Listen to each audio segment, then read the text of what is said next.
Good evening. This is the August 10th, 2023 meeting of the Lower Makefield Ad Hoc Property Committee meeting for the Patterson Farm Master Plan Program. I'm Fred Childs. I'm the vice chair of the committee. Standing in tonight for our chair, Dennis Stedman, who can't be with us tonight. We do have a quorum. We have six of the committee members. We have, let's see, about three so far of the invited stakeholders. We have our project management team, Jennifer Stark here, and also Doug Seiler and Todd Poole from our consultant team. There may be some others joining us as we go along, but I think we're good to start. And put the agenda up.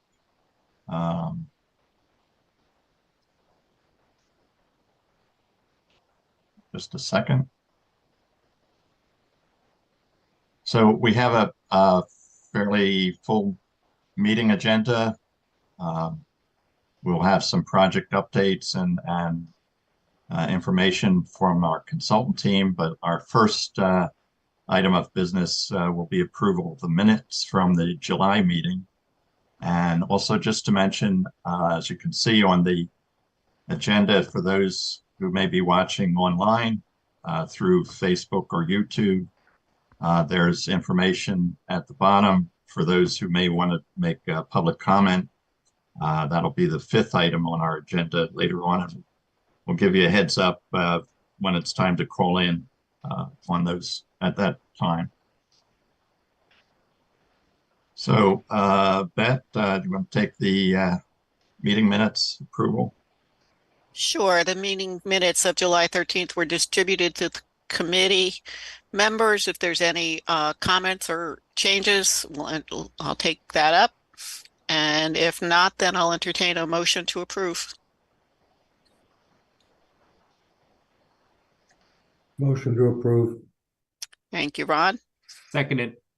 Seconded. All those in favor? Aye. Aye. Thank you. Minutes are approved. Thank you, Beth. Okay, our consultant team, Seiler and Drury, Doug Seiler is here, and he's going to give us an overview of their preliminary progress to date, and also then introduce Todd Poole on some of the preliminary use and reuse options that they've seen so far. So I'll stop sharing this, and Doug, if you can bring your presentation up this time. Sounds great, Fred. I am giving that a try here. Hold on. I got to get onto the right screen. So let's see. I'm going to share a screen. And then you just select which file you want to put up. You'd think I would be able to do that.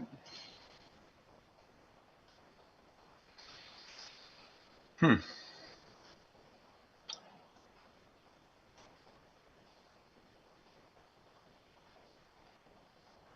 sure what's going on here. Are you seeing anything yet?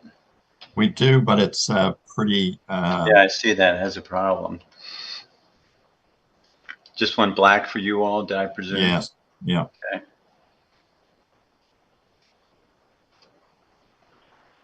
Huh. Let's get back to the That's beginning. a little better. No, it's much better, much worse. Sometimes if you give it a few seconds, it'll clear up. You would think. All right, that looks a little better. That's good. I want to go to full screen. And I'd like to start with my first page, which it doesn't seem to be giving me. I wonder why that is. Hitting my arrows. Maybe I'll get out of full screen if you don't mind.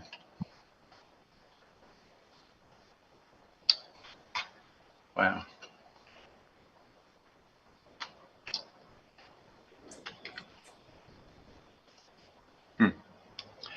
My apologies to everybody who's looking at this. I am doing what's supposed to get me out of full screen.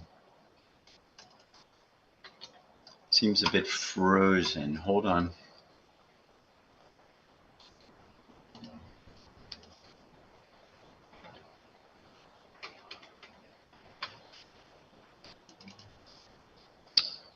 Well, not quite what I expected. Well, let's see what happens. It's churning through options. I'm sure it's just churning away, everybody. Bear with me. Let's Okay. go up to the beginning. I might do it like this because it seems to work a little better. Don't know why. I guess it's just a big file.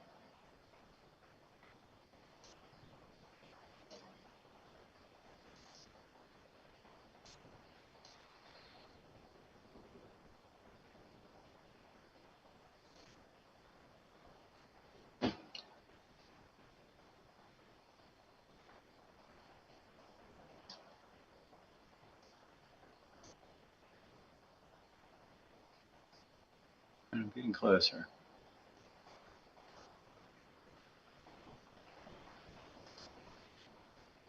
Why don't I just not touch anything and see if I can scroll through like this? So in any event, okay, it's a little slow, but I think maybe it'll work. So I'll get started, Fred. So this is the schedule I've been showing for a while now. We're at HOC 6 by my count. And we are giving you an update of our process.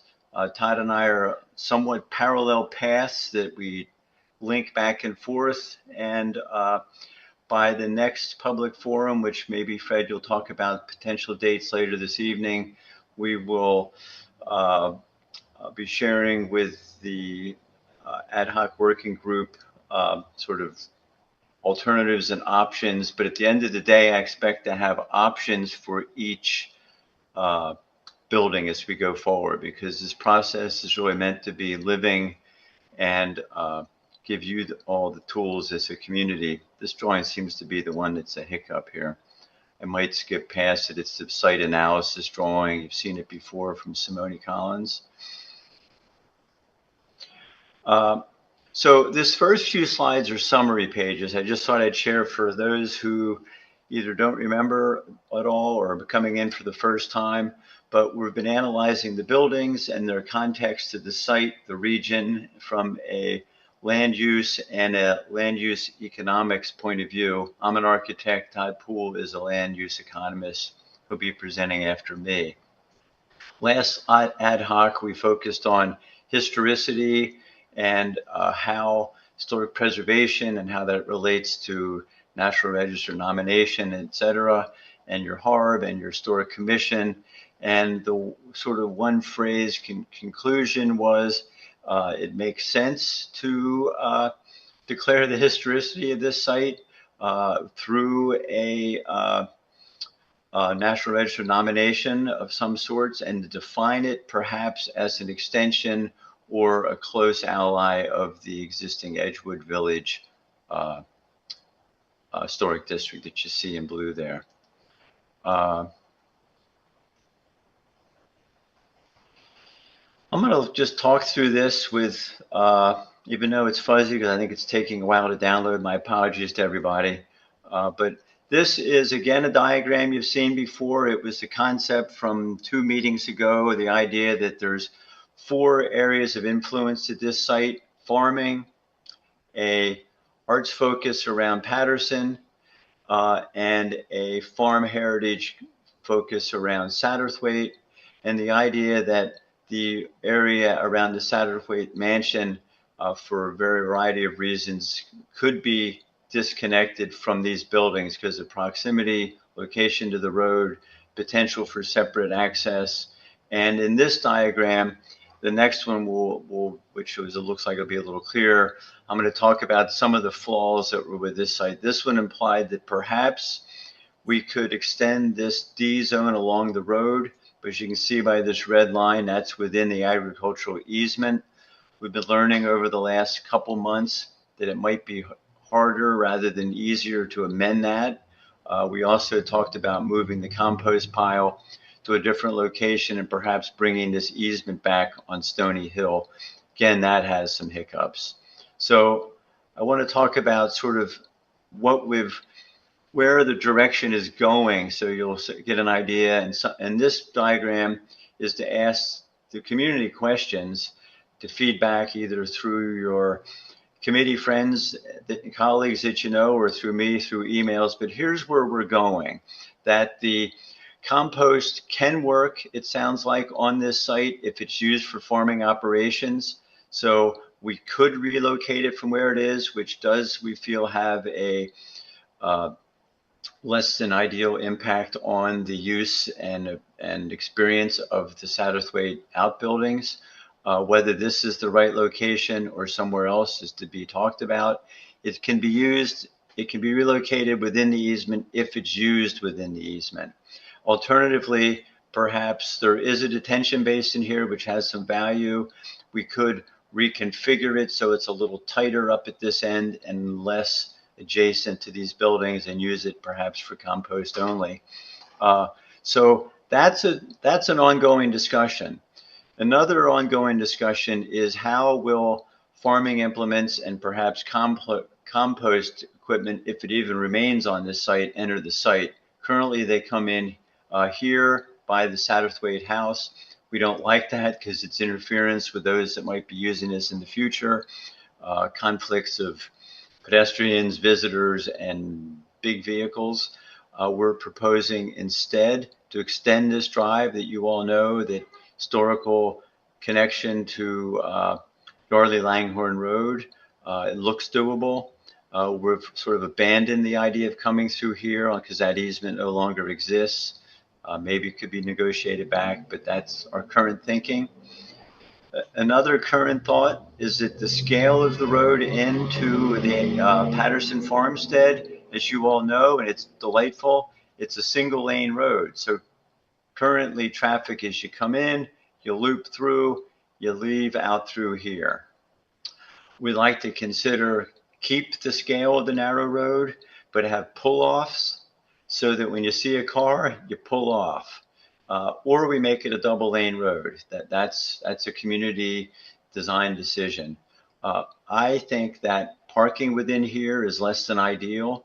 I think cars should come in and drop off in here perhaps, if we even want to let them in at all. I think it's a good idea to let them in, but perhaps parking is on the other side of this hedgerow. That's a thought. We've talked about parking along Mirror Lake Road, but again, that's within the agricultural easement.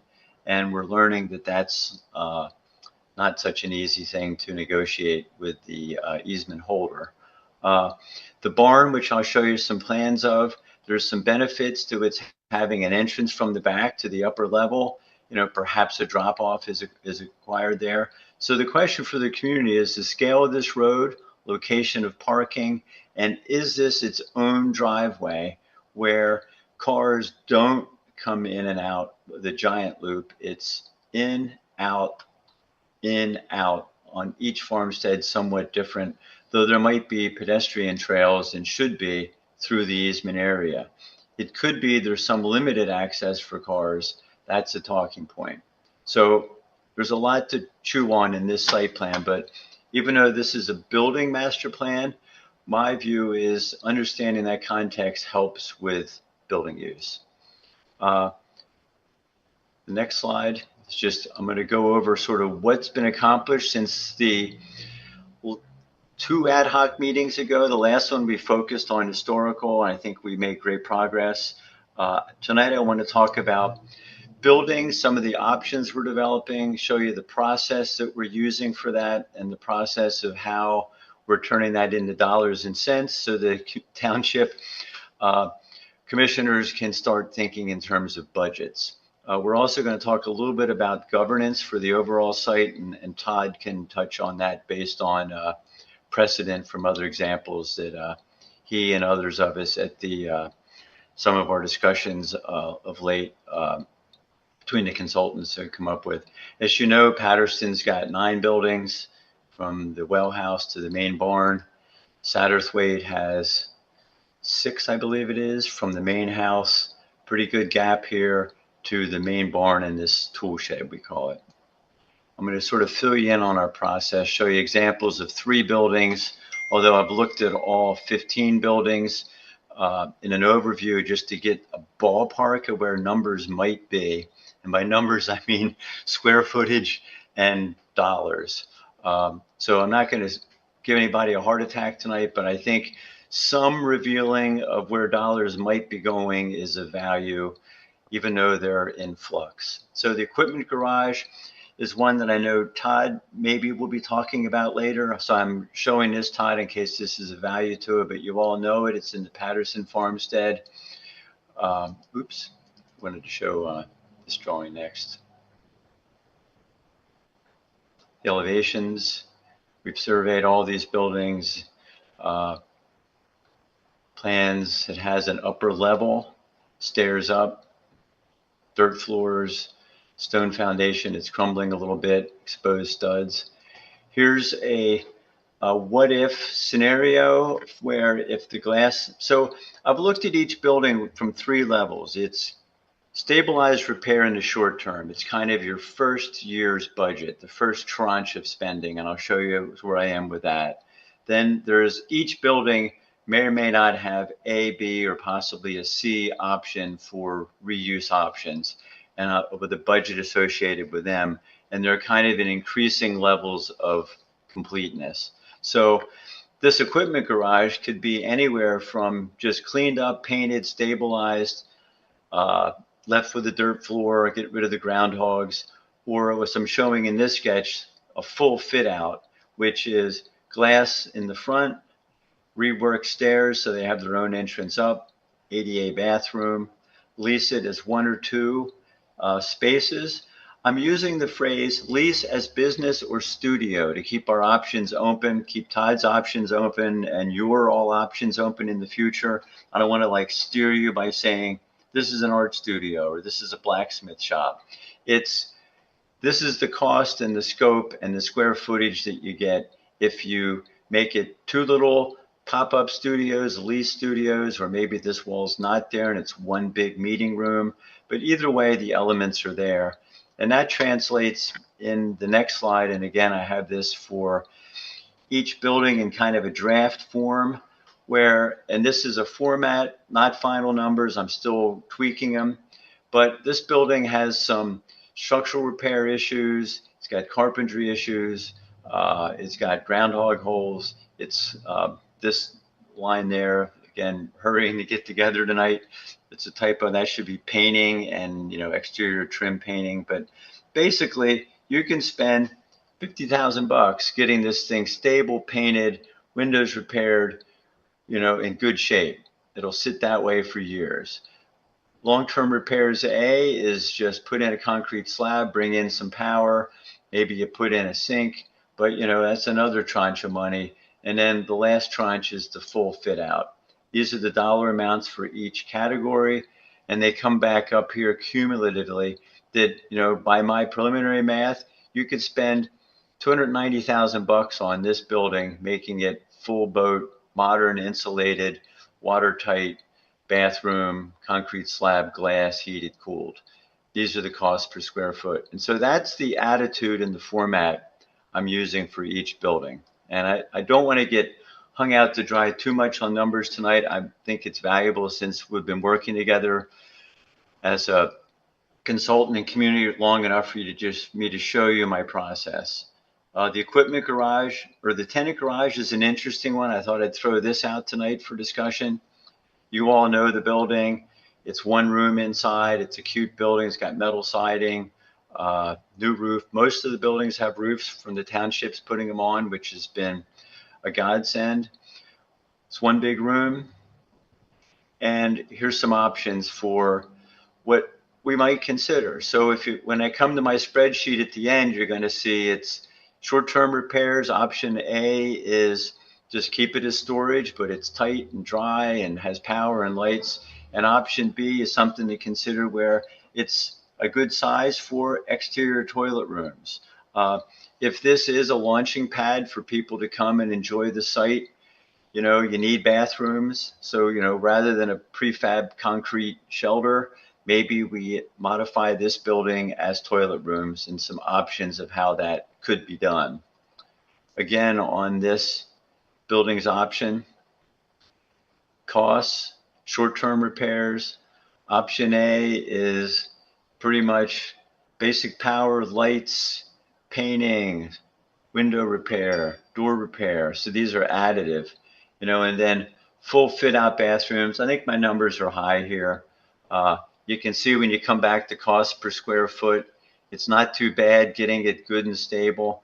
That's a little off the wall for full fit out, but bathrooms are expensive rooms. So again, that's the process. That's the method.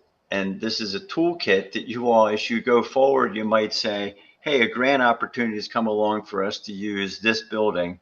Let's see what this report said. Option A is most appropriate.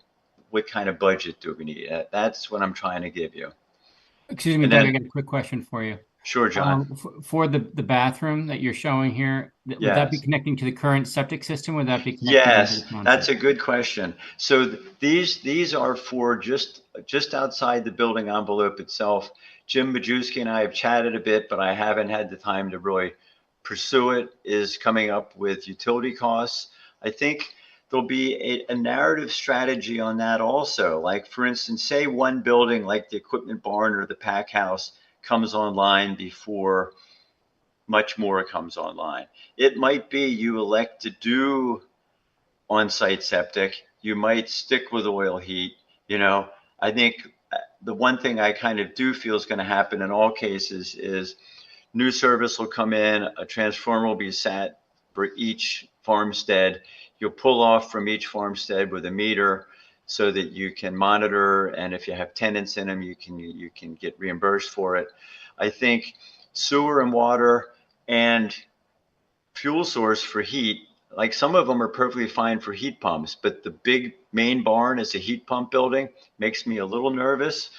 So I don't have utility costs in. What I thought I'd do, John, for your report is kind of put in oil order of magnitude costs, almost again, option A, B, C, for how do you get each farmstead operational that way. Is that what you were looking, is that what you were asking, or did I dance around it? No, that was perfect. Thank you.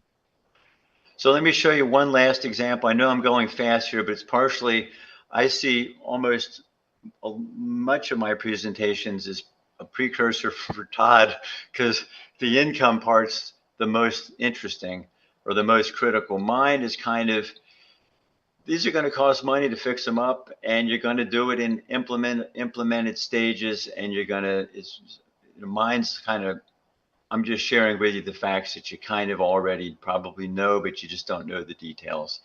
So the main barn's interesting. I've looked at all of them a little bit, but I don't have, and I'd be all night explaining them to you. My goal here is to produce, Fred and Jim, I'm thinking, a document similar to these, broken out per building, that I get to you all to share so you can start reviewing them, because we could have 6 meetings going through these buildings. And I think our goal is to finish in October so we can have an initial budget for hopefully 2024.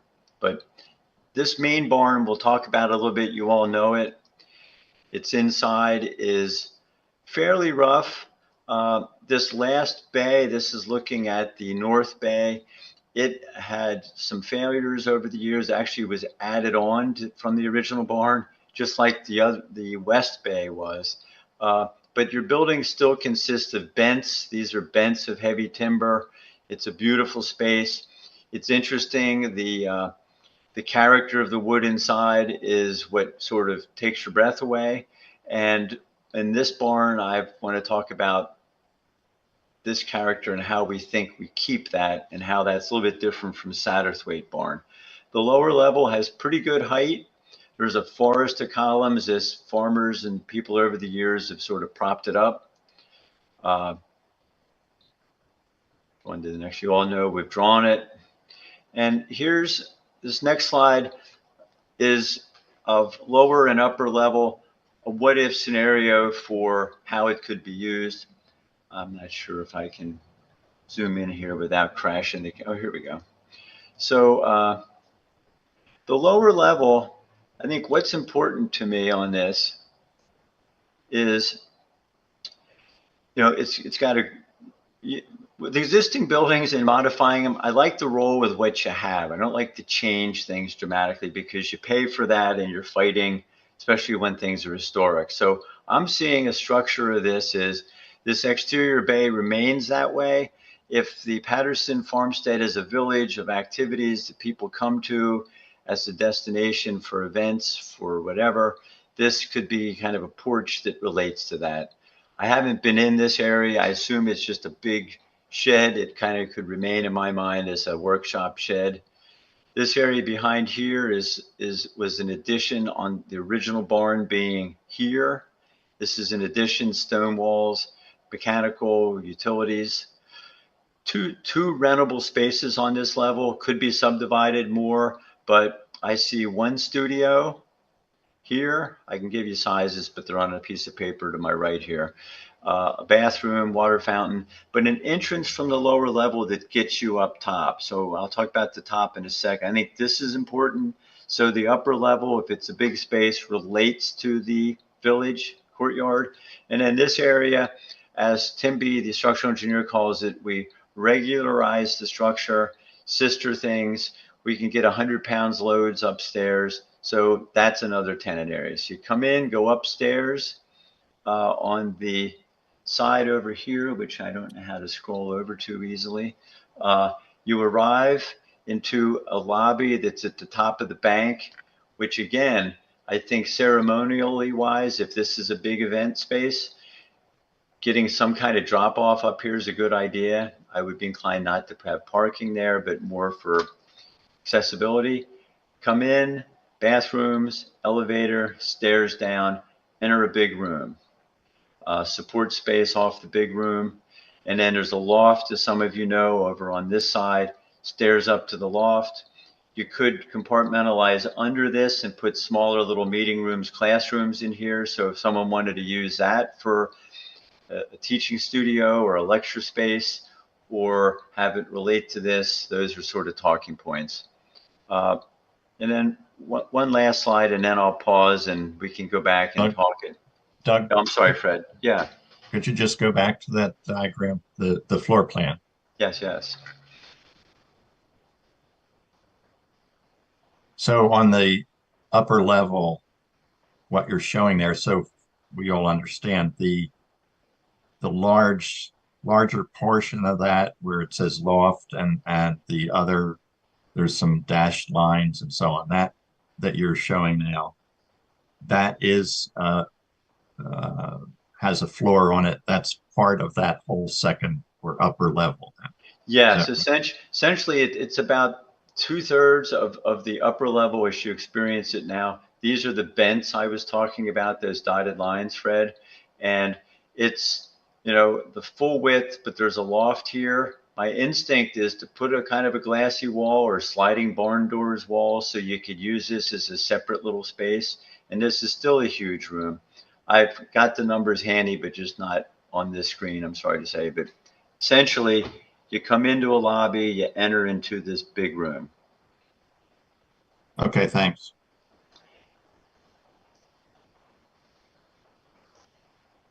And then again, basically, this is the sort of final document that my process leads to. These are working numbers just so I can start getting some clue of where I am in the ballpark.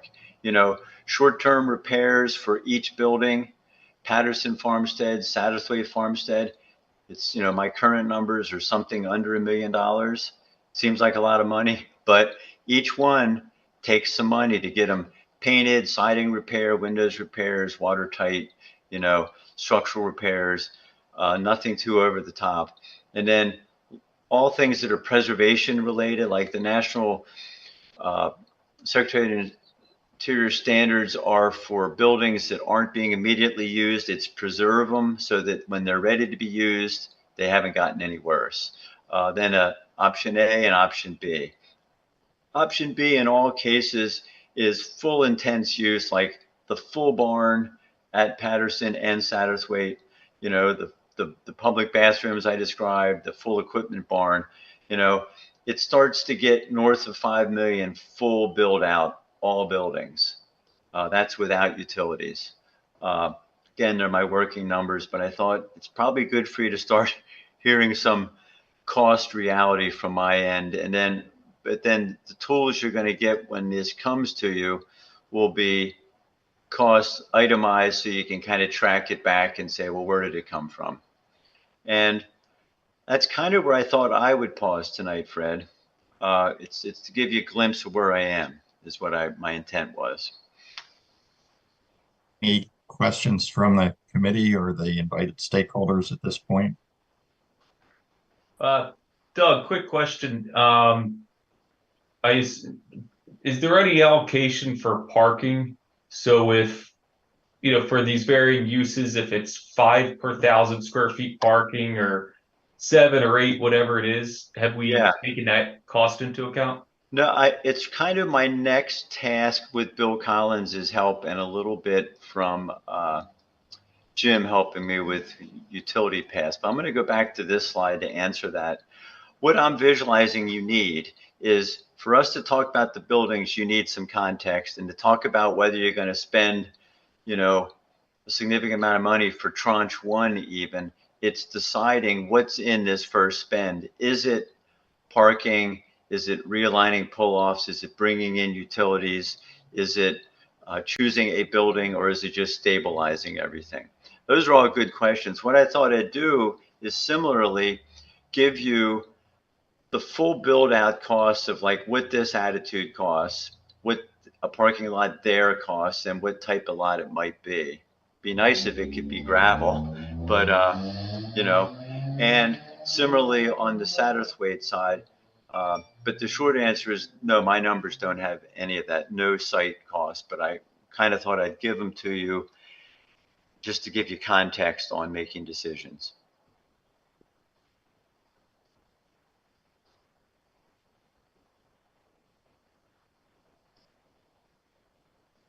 Stephen, you're muted. I'm not sure if you're.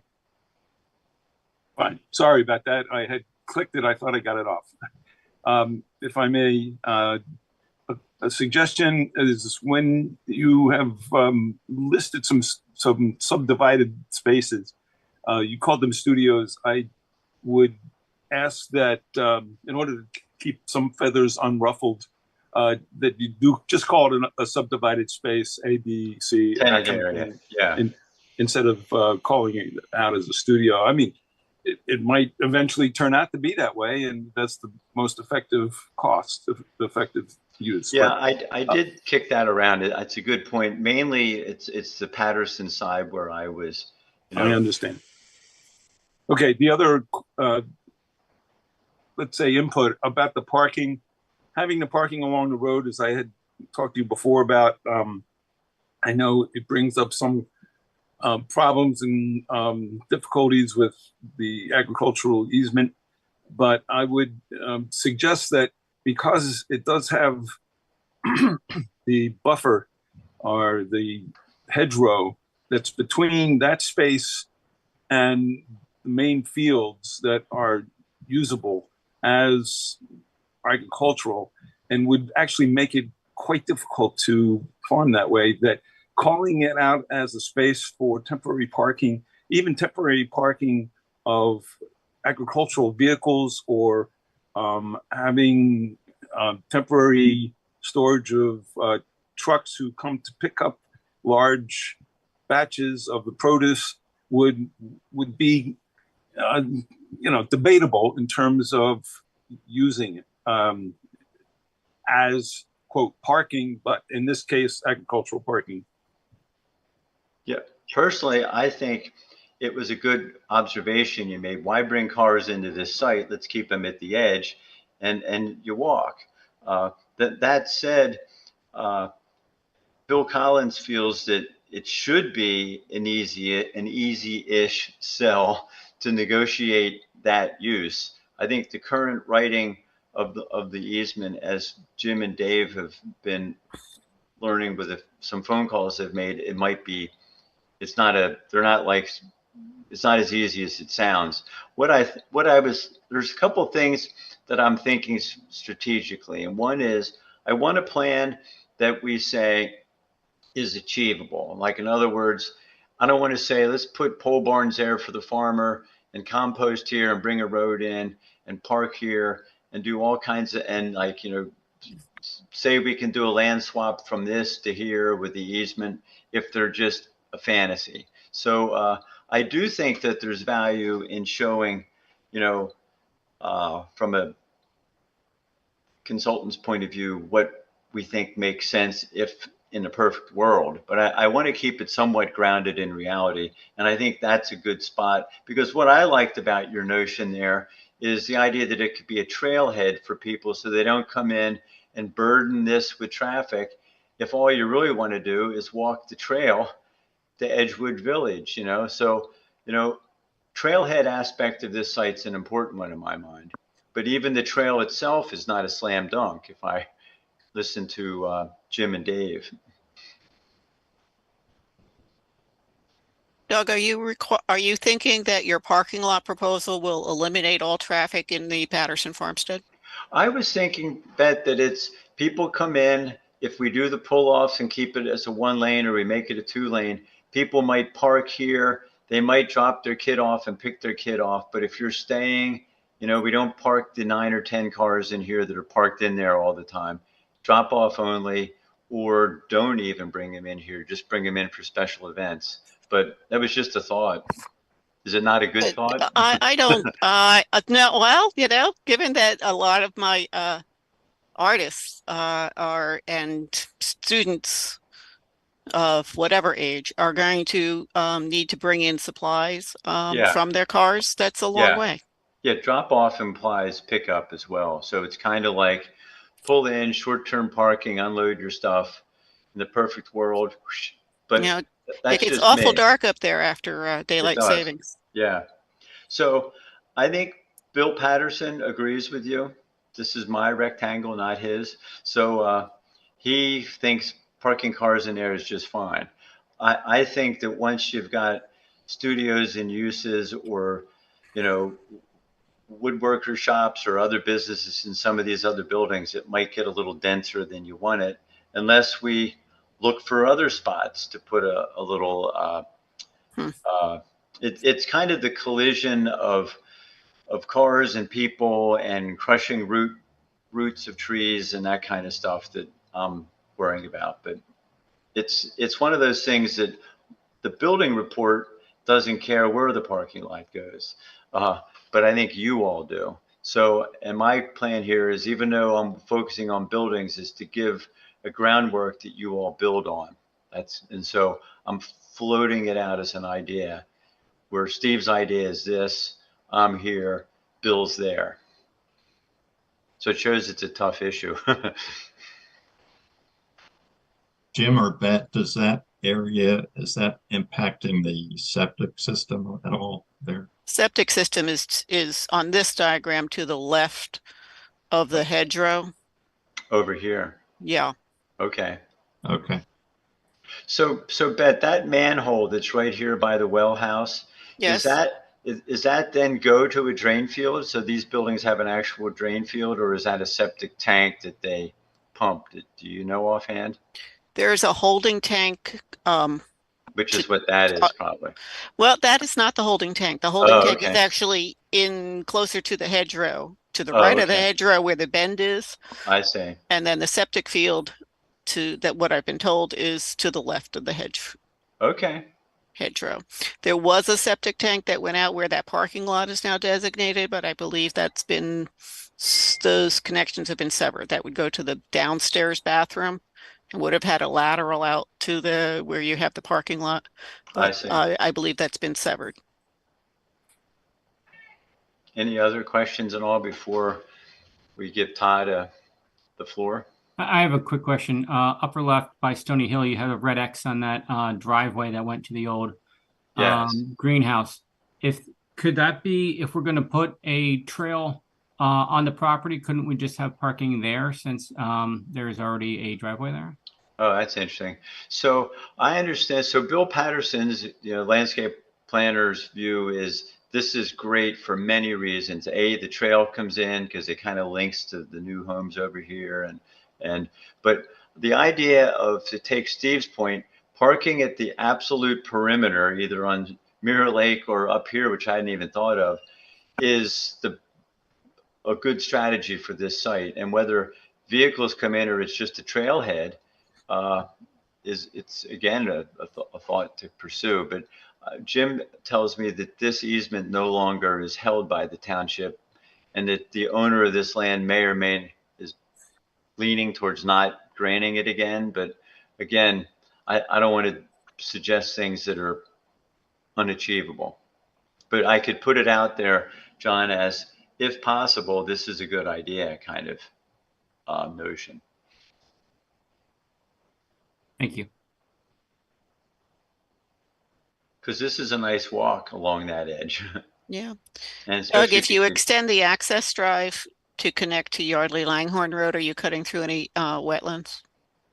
I walked it. It didn't seem particularly wet, but it would require all that analysis. It was a drive. There is a curb cut back here somewhere, a little remnant of one.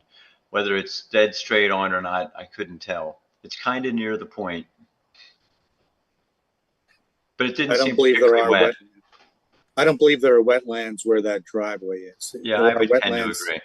In the vicinity, but not where the drive is proposed to be reactivated. The other thing that's come up in discussions is the old detention basin that was built for the greenhouse still exists, and it's been filled. If anything, it's elevated. So there's no remnant of a basin there that's, it could be brought back, but it's not there as an asset currently. And then that access drive, if it were to be extended, is that only for the farmer's use, or is that for public use? I was thinking perhaps trail beside it, like you have a driveway and then next to it's a trail. I was thinking it's the farmer, he gets his equipment off the road and then he has a gate, maybe with a camera, to keep vegetable pickers out. I'm trying to keep them away from coming in here. But also, if compost, that's why I kind of put this here with a question mark. My A scheme is, what if compost was here, the township could come in, do their thing, and then the farmer, does his thing similarly.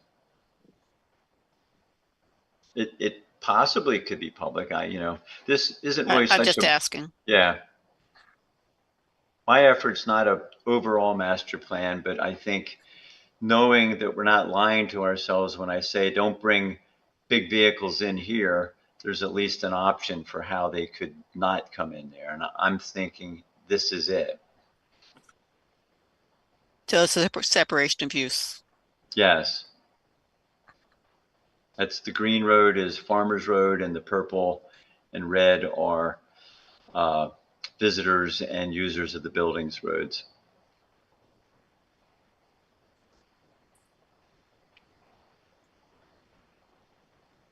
Okay, thanks, Doug. You want to? Great, Fred. Sorry about my screen mishap. So, Todd, if you're still there, I'll turn it over to you. All right. Thank you, Doug. Good evening, everyone. So what I'd like to do, if you could stop sharing and I'll start sharing what I have. Just a little preamble. As Doug said, we're kind of working on parallel tracks. And while Doug has been working on, obviously, kind of capital improvement costs, I've been working on, what's, market supportable and likely to succeed in these spaces. And so from a, market analysis and land use economist perspective, I like to deal with numbers.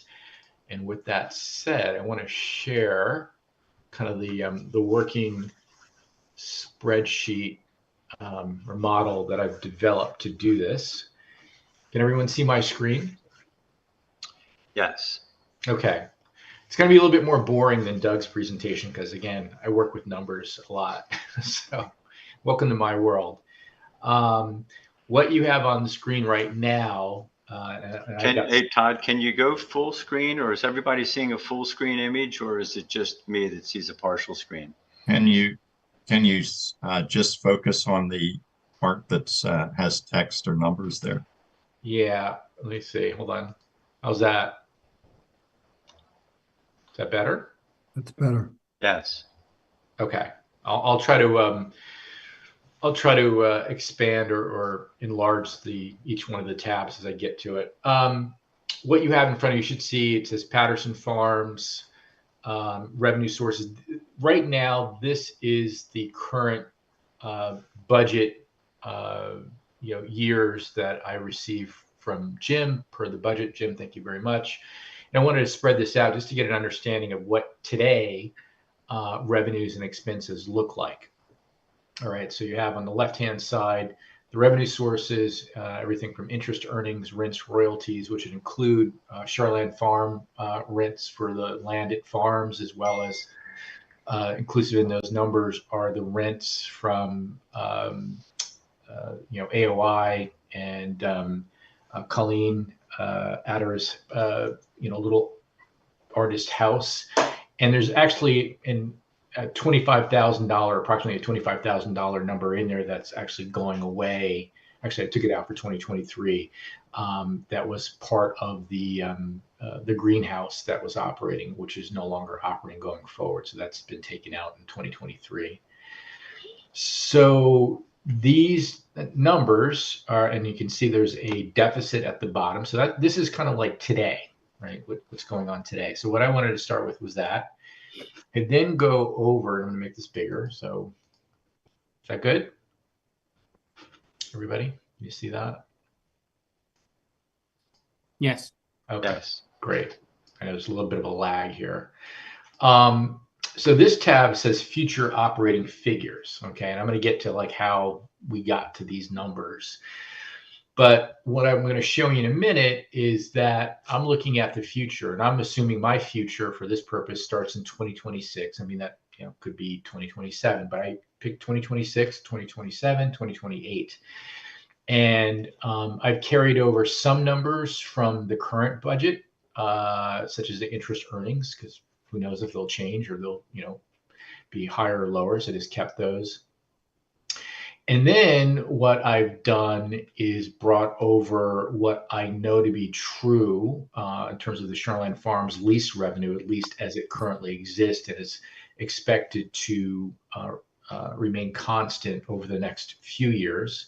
And so in this case, I estimated it about $26,000 per year. It might be a little bit higher, but I rounded up the current contract amount to that 26.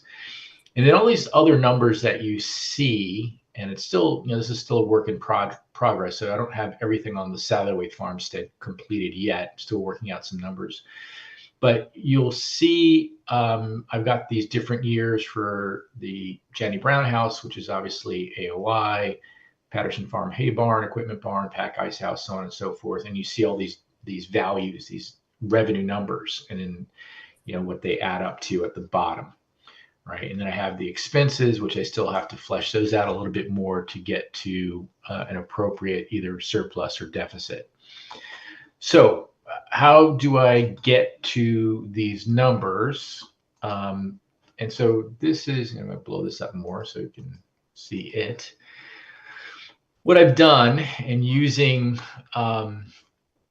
Doug's information on each one of the structures, each one of the building structures, I've got square footages. So actually, let me just jump back here, see where that is. Yeah, okay.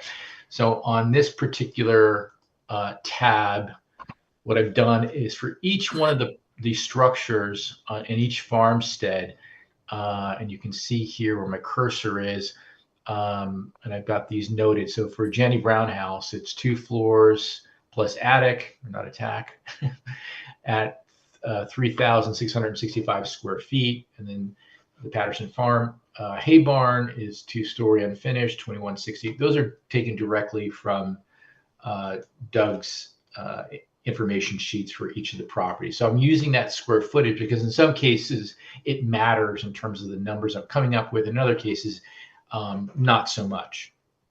Okay. So, and you can see for each property I've developed its own little tab, its own little worksheet, which is in Excel. and I've developed what I consider 3 possible options for each. Okay. Now, this is the Janney Brown house, and I know I was asked to just take a look at this, which I have.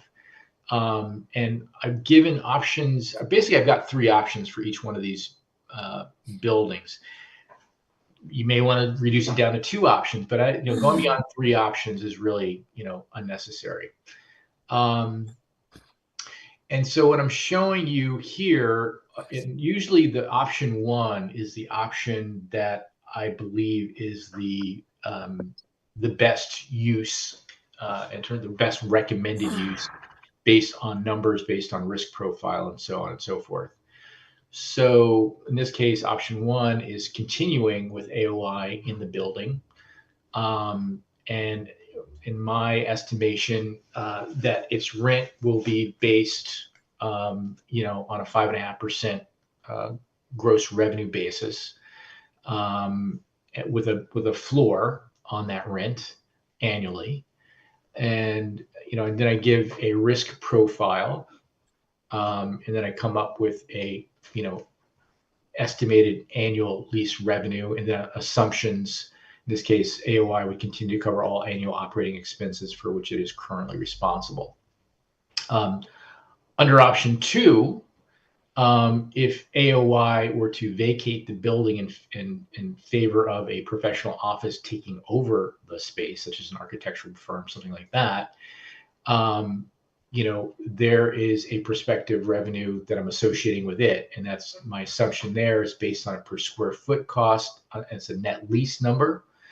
And let me say this, there's a lot of, ifs involved here. It's if a architectural firm would want to be this isolated on this property.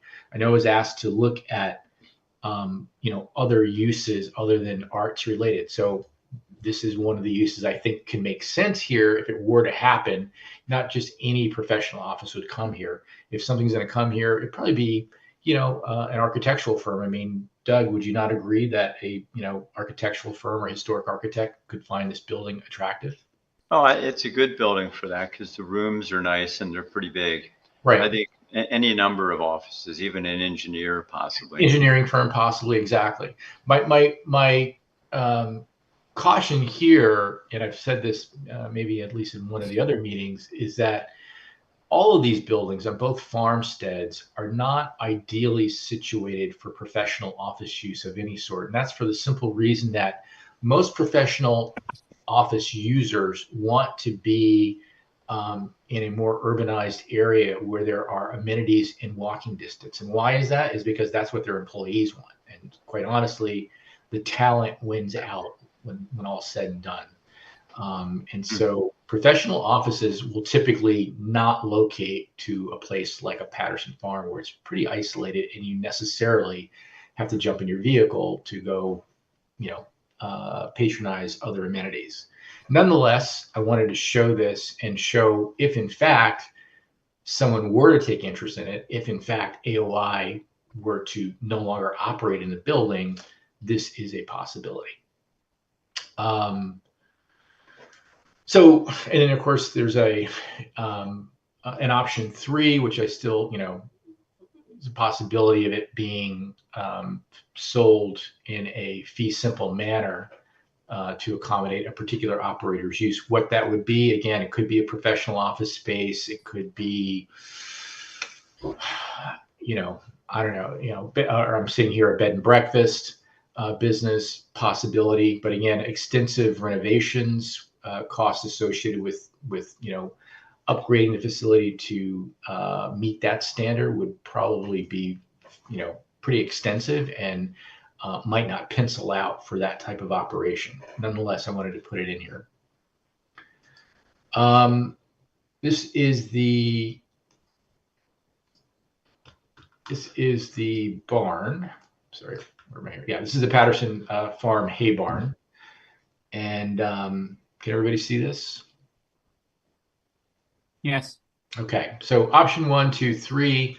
Option 1 is the barn is leased to AOI for it to program for art classes and periodic exhibitions. So Basically, this would be a space within which that AOI could expand its current class offerings. And this is a good time for me to interject this, I conducted an interview with Colin Cabot, the gentleman who owns the farm up in New Hampshire that's turned into, and we profiled it in our market report. And there are some similarities in terms of, maybe aspirational options here for this farm in terms of what they offer there. They do offer a variety of artisan classes, and they do have space that is made available for rent to craftsmen and as well as for classes for artisans and people who want to take those kind of things, in addition to some farming related activity. The reason I'm bringing this up is because when I looked at and the gentleman, Colin Cabot, was kind enough to provide me with the budget, his current year budget for his operation. First of all, his operation has a total revenue stream of just over, in its latest year, like $2.2 million. About 1.9 million of that, or is that 1.4 million of that, is directly contributed by he and his wife. Another 500,000 of that is obtained from grants, and then the rest is revenue. Okay, operating revenue, and of that amount, roughly 2/3 of it comes from class, art class and craftsman type instructions, blacksmithing, woodworking, he calls it some kind of fabric, fabric arts related thing where they're dyeing, plants and that kind of thing. And so, on the operation side, they make their operating money principally from offering arts related classes or artisan crafts type classes. I looked at the budget for AOI, and AOI's revenue, roughly or close to 2/3 of it is also in the offering of classes. Okay, and so my thinking is that, and certainly having spoken with Bet about this, is that there is more room to grow in that particular revenue area. In other words, and Bet, correct me if I'm wrong, that there's pent up demand for yet more arts related programming and classes and summer classes for kids, which is it generates revenue. And that's nothing to say about housing people that want to come and take courses, or housing artisan residents who want to teach courses, because that's also something else that the Sanborn Farm up in New Hampshire also does. And they also generate a good amount of revenue from doing so. So when I'm pointing to this particular option of Patterson Farm Hay Barn, and there are other options in this model that I will show you that also consider AOI's expansion for offering programming, it's not simply to say, let's throw AOI a bone. No, they're going to generate revenue. And in so doing, they're going to generate revenue for, the township as the owner of the property. Option two is, let's just go a third party route, just directly lease it to an artisan, a woodworker, blacksmith, furniture maker, what have you. It's a nice big space. The other beauty of this is that this gets to maybe Doug's option one or option, I guess, option A, in terms of not having to put such extensive investment in it if you're the township, right? I mean, the way I'm looking at all these buildings is, you as a township do not want to put a hell of a lot of money in any of these buildings, because guess what? You are never, ever, ever going to pay it back. I would bet my career on it. There's not enough revenue that can be generated from any of these properties that would ever pay back what Doug has identified as option B, full build out. So my question is, why would you do it unless there is a distinct public purpose that you want to satisfy for township residents? That's a different story. Short of that, you shouldn't do it. And the fact of the matter is, in conventional commercial leasing, it is rare that a landlord would go and do a full fit out for a tenant, right? They're going to throw up a shell building, maybe do some walls for you. And guess what? The fit out costs are borne on the shoulders of the lessee. This should be no different. So yeah, I would agree with that. It's amortized into the lease term, wouldn't you say? Correct. Todd? That is correct. That is correct. Guys, I would clarify that. I think some degree of excess improvements are borne by the tenant. But depending on the condition of the space, it's pretty common that, say, for a suburban office, with a $20 lease rate, for instance, that landlord may be giving the tenant anywhere from $20 to $60 per foot to fit out that space. I would beg to differ on that. On a $20 lease, I don't know about that. I mean, depending on the condition, I mean, I can tell you directly across the street. Granted, this we're comparing apples and bananas, right? You know, there was a low $30 foot number. Mm-hmm. There's well over $70 of improvements the landlord gave a tenant. Right. Just finished something over there. A lesser building, you're going to get less. Right. But bare minimum paint and carpet, $10 a foot. Yeah. Yeah. And that's not the, yeah. I mean, here's the thing. I mean, two major differences here. One is who's the tenant, right? The tenants we're talking about here, they're not credit tenants, right? They're not even, right? They're not anchor tenants. They're not credit tenants. So that's number one. And landlords, yes, if they're dealing with a credit tenant or an anchor tenant, sure, they're going to throw that at them. And they're also giving them a 5-year lease. So that's the other thing. Number two, gosh, I forgot my number two. It's been a long day. Here's what I would say is that, yes, there might be some offer from the township to make it a little bit more presentable, but the township needs to be careful because, again, everything that I'm identifying on rents for these buildings, which, by the way, there are no comparables for these, and I think I may have mentioned this. With the comparables that I'm actually using for some of these spaces, like, for example, under option 2 here, where the barn is leased to an artisan, right? And actually, I can scroll across and show you the assumption here. Okay, so if you look all the way to the right, and I have under assumptions, right? I'm using an annual lease rate for at least the first two options of $5 a foot. Why do I come up with $5 a foot?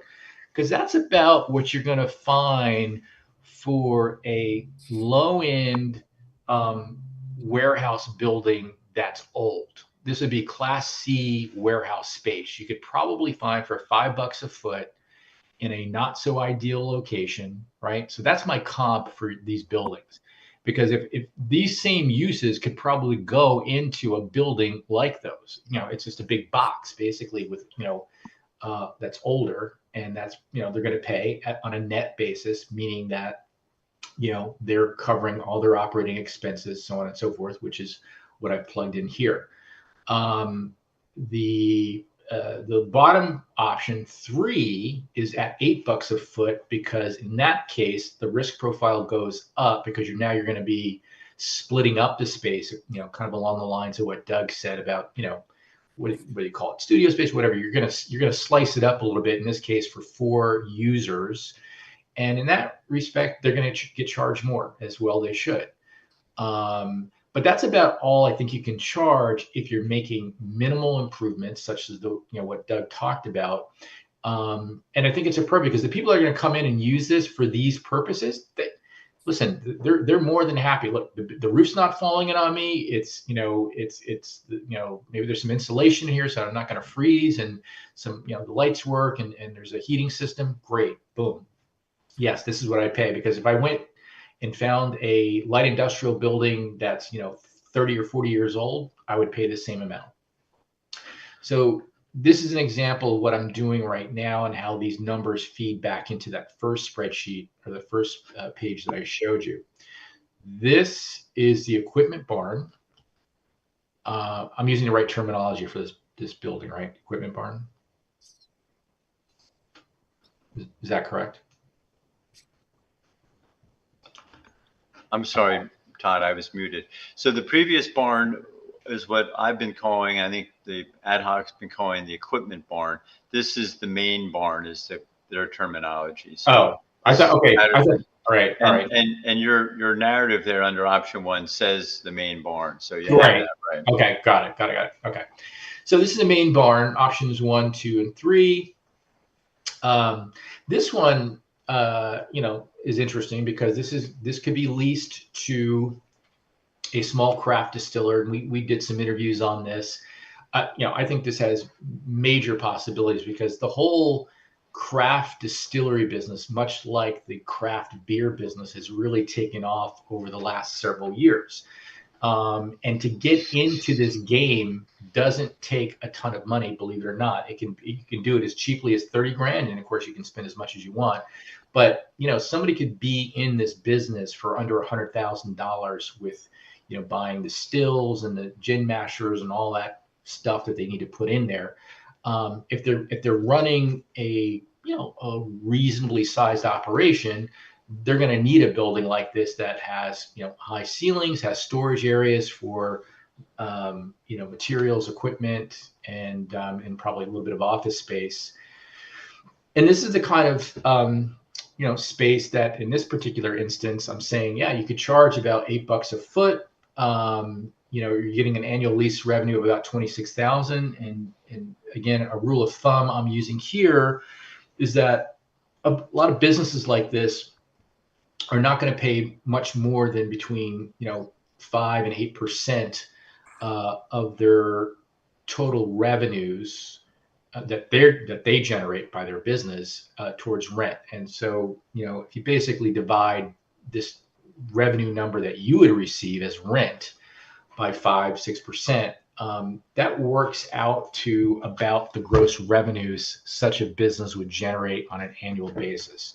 So just quickly, 26,656 divided by 0.05.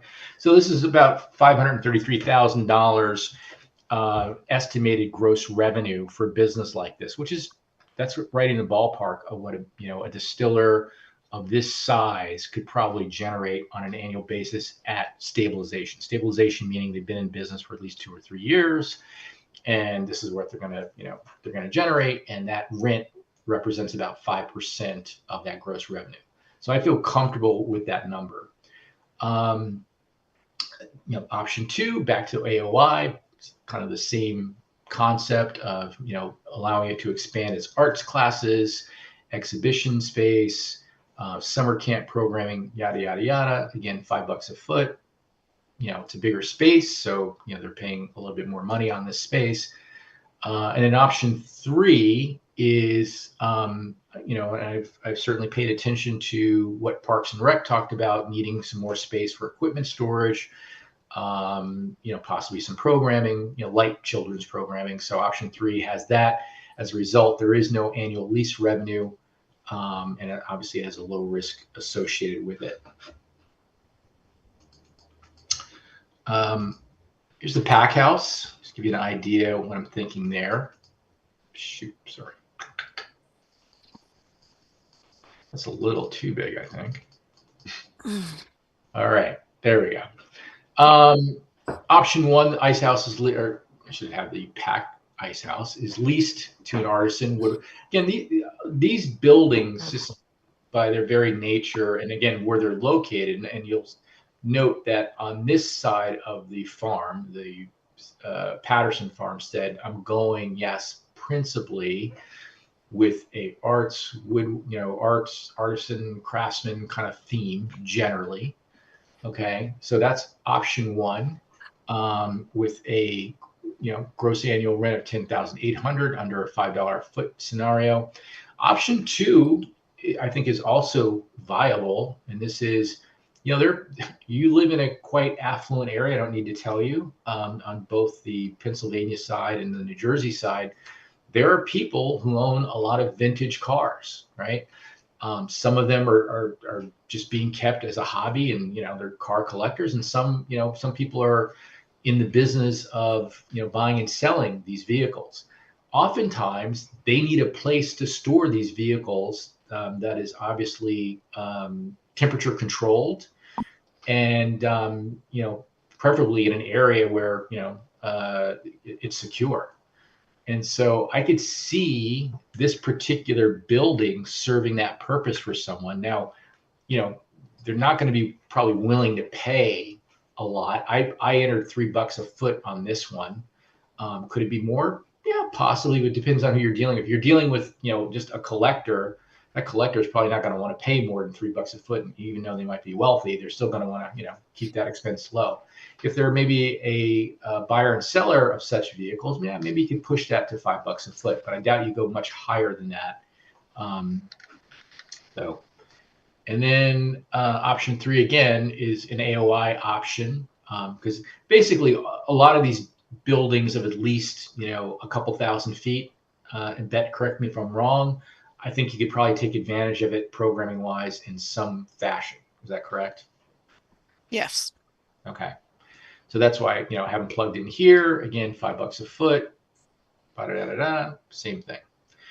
All right, Satherwaite House. Here we go. We're on the Satherwaite Farmstead side of the aisle. So this one, and I know this is probably the most controversial of all the buildings because of everything that surrounds this thing.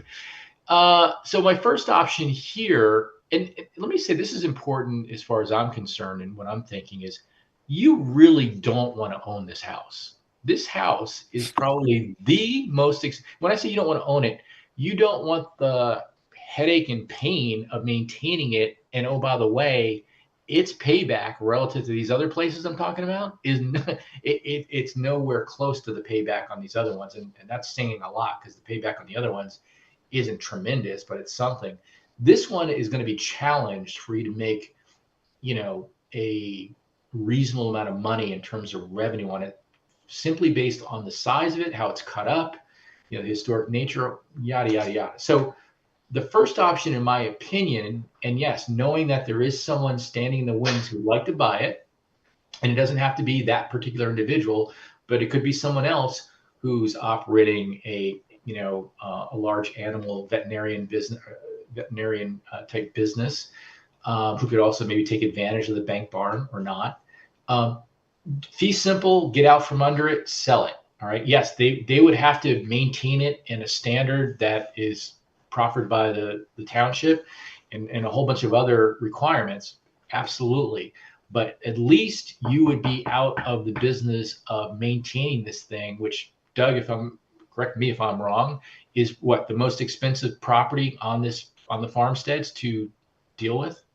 It's the most expensive really is Patterson Barn and Main Barn, in my opinion.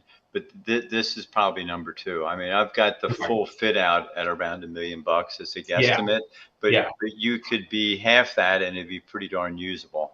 Right. But even at half that, $500,000, I can tell you right now, and I'm, because again, the nature of the space, and even if you rented it out, let's just say there was a architectural firm that's going to rent it out. Again, what they're going to pay you and what it would take to, bring it up to a level adequate for that kind of use, those numbers don't pencil out.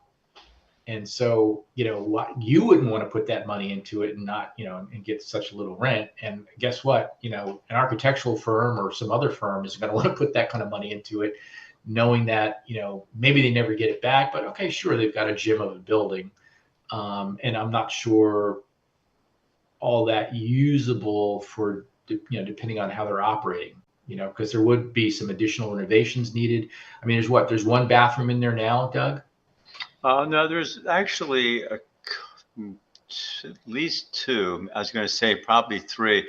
The house is so big. I'm actually, Todd, looking at mixed uses on this building. Mm-hmm. And so my goal is to get you my sketches as soon as I can, like in another week, maybe, of uses, so you can kind of modify these things. This one is still one of the tougher ones to figure out, but I'm considering a potential mixed use where it's residential, perhaps, because you could have some a stable apartment or apartments upstairs, and some kind of business or community use downstairs, perhaps. But Right. it's such a big building. One residence, it's huge, Yeah. and a business even, it's huge.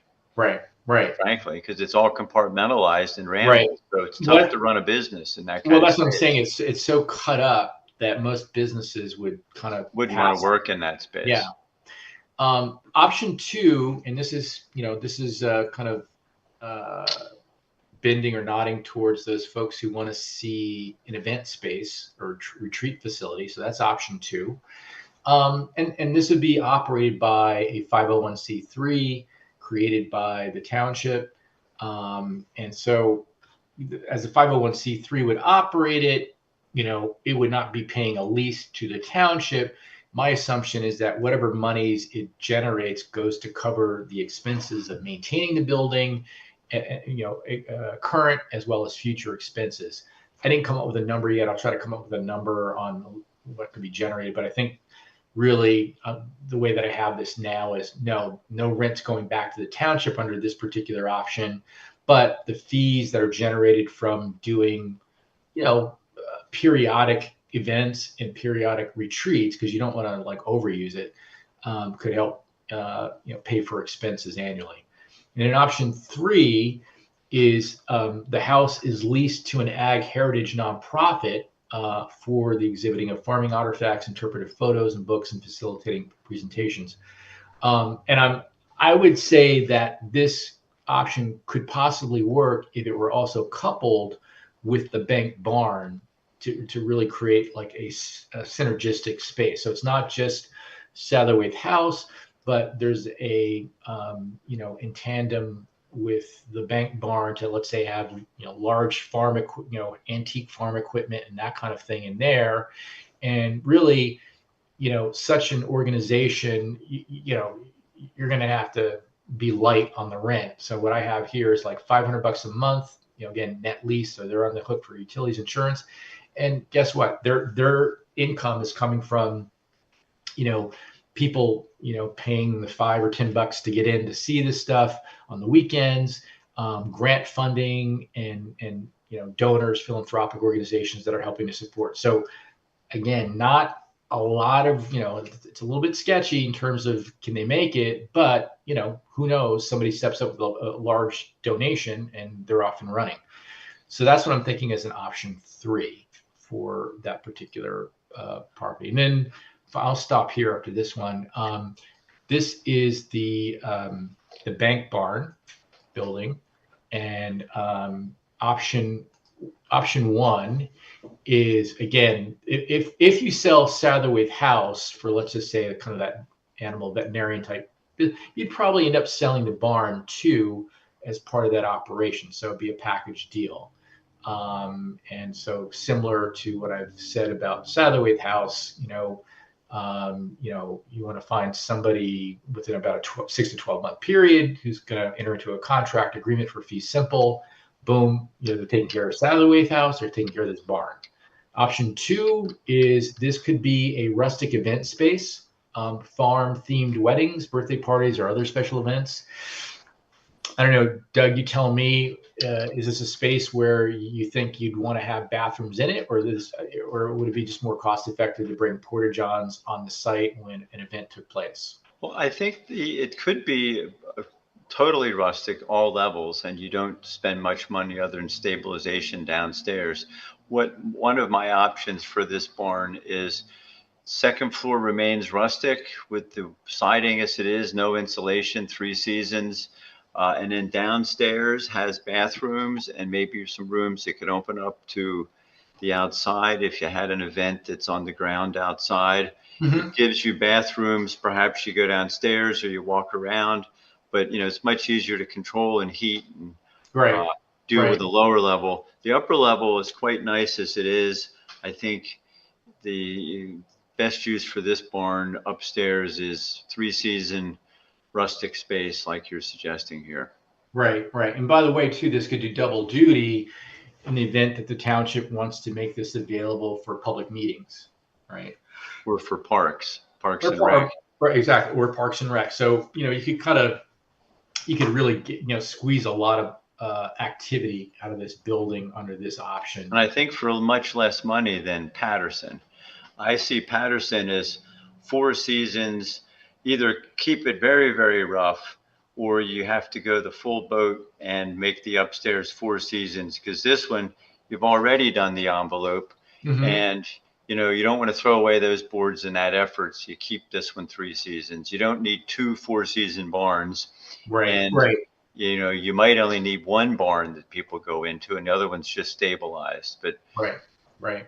that's sort of my take on the barns. Right. And then finally, option 3 on this bank barn is, again, serving in tandem with Satterway House as a exhibit ag related, space. So this would be where you'd have your large antique farming equipment and tools, demonstrations. Maybe, you bring a school group in, and, you've got some, reenactors dressed in old farm, clothing, showing how they used to farm, or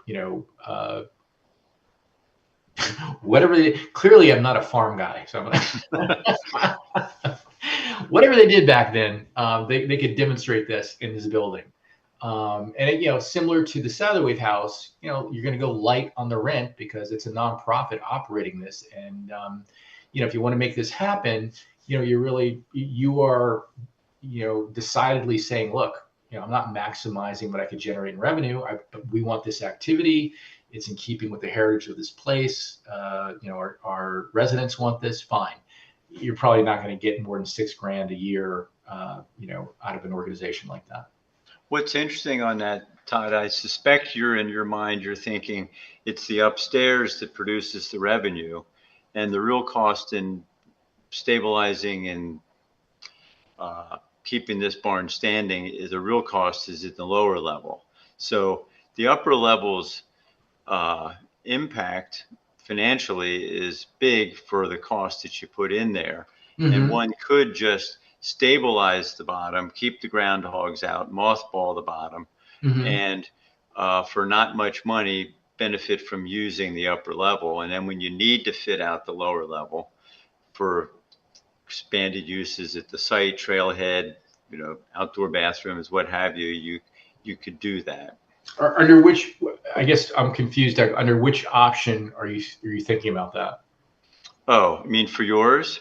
Yeah, because again, two or 3 really. Whether it's the low dollar ag heritage thing where they just have stuff parked upstairs, right? Or as a park wedding theme event space, it's still right. for now. Any kind of real events, you'll need bathrooms, but they could be porta-johns, like you said. So right, and I'm thinking that's the low cost way to do it. Matter of fact, there could be a contract let by the township, and they, the township gets a cut off of, it's kind of like when you say you got to use our caterers, right? You got to use our porta-john people, and the township gets a cut on that because they sign them up as a concessionaire basically.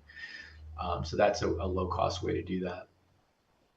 In any event, what I'm showing you here is the methods that I've employed and how all this ultimately, as I showed you at the very beginning, goes back to where are we? Future op, right? Goes back to this particular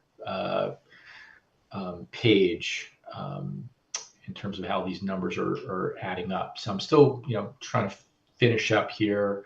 The numbers that are in here are what I consider your best options in terms of, risk and dollar value. And as you can see right now, what it's adding up to, again, there'll be a little bit more here, but you're not going to approach 200,000. You're going to be somewhere around 150, maybe $160,000 annually projected on all these revenues that I've identified. And right now, and there's no debt, keeping in mind, the debt service schedule was provided to me by David the other day, but I'm also questioning the debt service schedule he gave me because it was based on $8 million or over $8 million being borrowed. And I thought, I don't know. That just seems like a lot to borrow. Well, that would be full fit out, full infrastructure is kind of my guess. And my instinct is we might talk about governance soon, Todd, but is it the way governance is really going to work on this? It's going to be an incremental growth.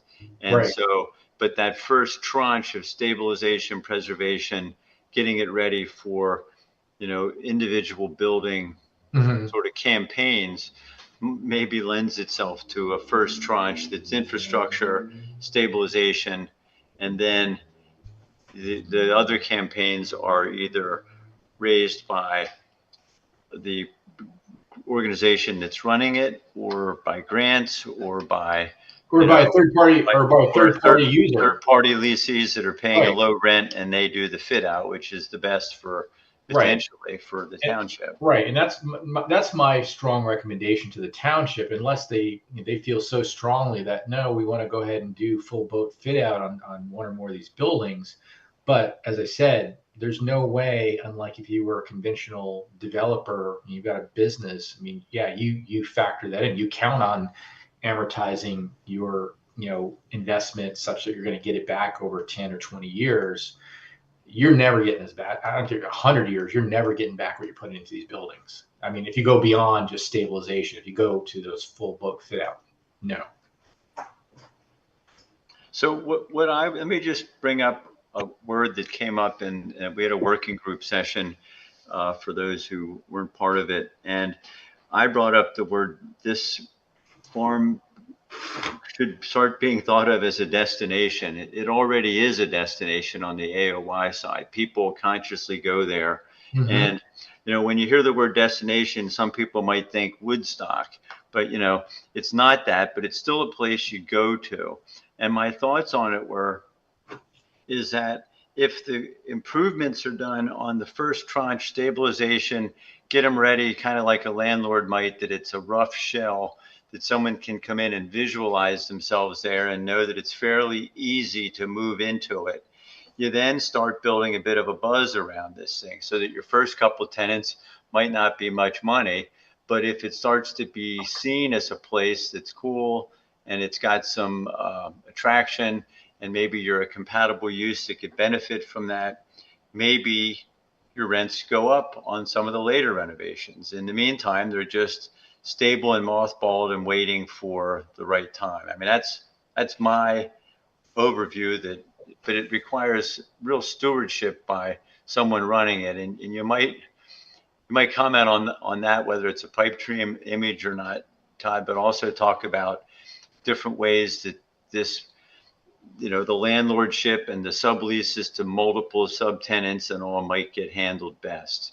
So I have two thoughts on that.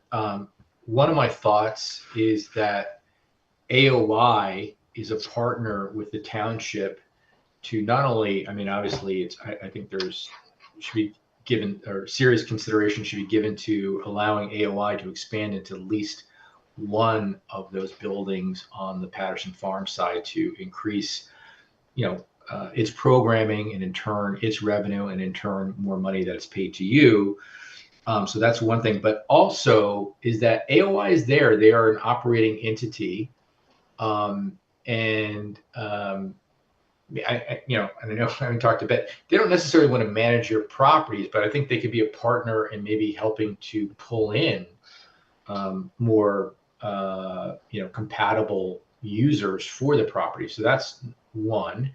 And then secondly, I do believe you being the township, would need to establish a 501c nonprofit entity whose sole mission is to manage both farmsteads in terms of the leasing and the marketing, and overseeing the maintenance of the property, right? So David and company are now out of the business of, and Jim are out of the business of being responsible for worrying about this stuff. You create a 501c3 that whose members are appointed by the township committee, so they serve at the pleasure of the township. There's plenty of models out there. Actually, as I mentioned, the Sanborn Farms, project up in New Hampshire, they have a 501c3 as well, and so, this is a standard type model, and it allows them obviously to secure grants and other third party funding, as well as take on loans if necessary. enter into agreements, obviously with the township or with other organizations to, do what they have to promote and manage the property. So that's, in terms of a management structure, that's probably the easiest. You don't want to create an authority. You're not going to throw this at another department to manage. You come up with a 8 to 10 person 501c3 board, and perhaps you don't even need a full-time executive director of the thing. You probably have a part-time executive director who has a very defined mission and set of objectives, and you let it rip. That's what I think so too. Let me just say one thing, and then maybe we'll open it up for discussion. But a project that we're working on, have been for maybe 6 years now, is the Thunderbird Lodge in Rose Valley near Media, and it's a building that was gifted to the township by a family. It has great provenance, and the township owns it. A 501c3 was created, Rose Valley Centennial Foundation, that operates it, raises money through Keystone grants and the like.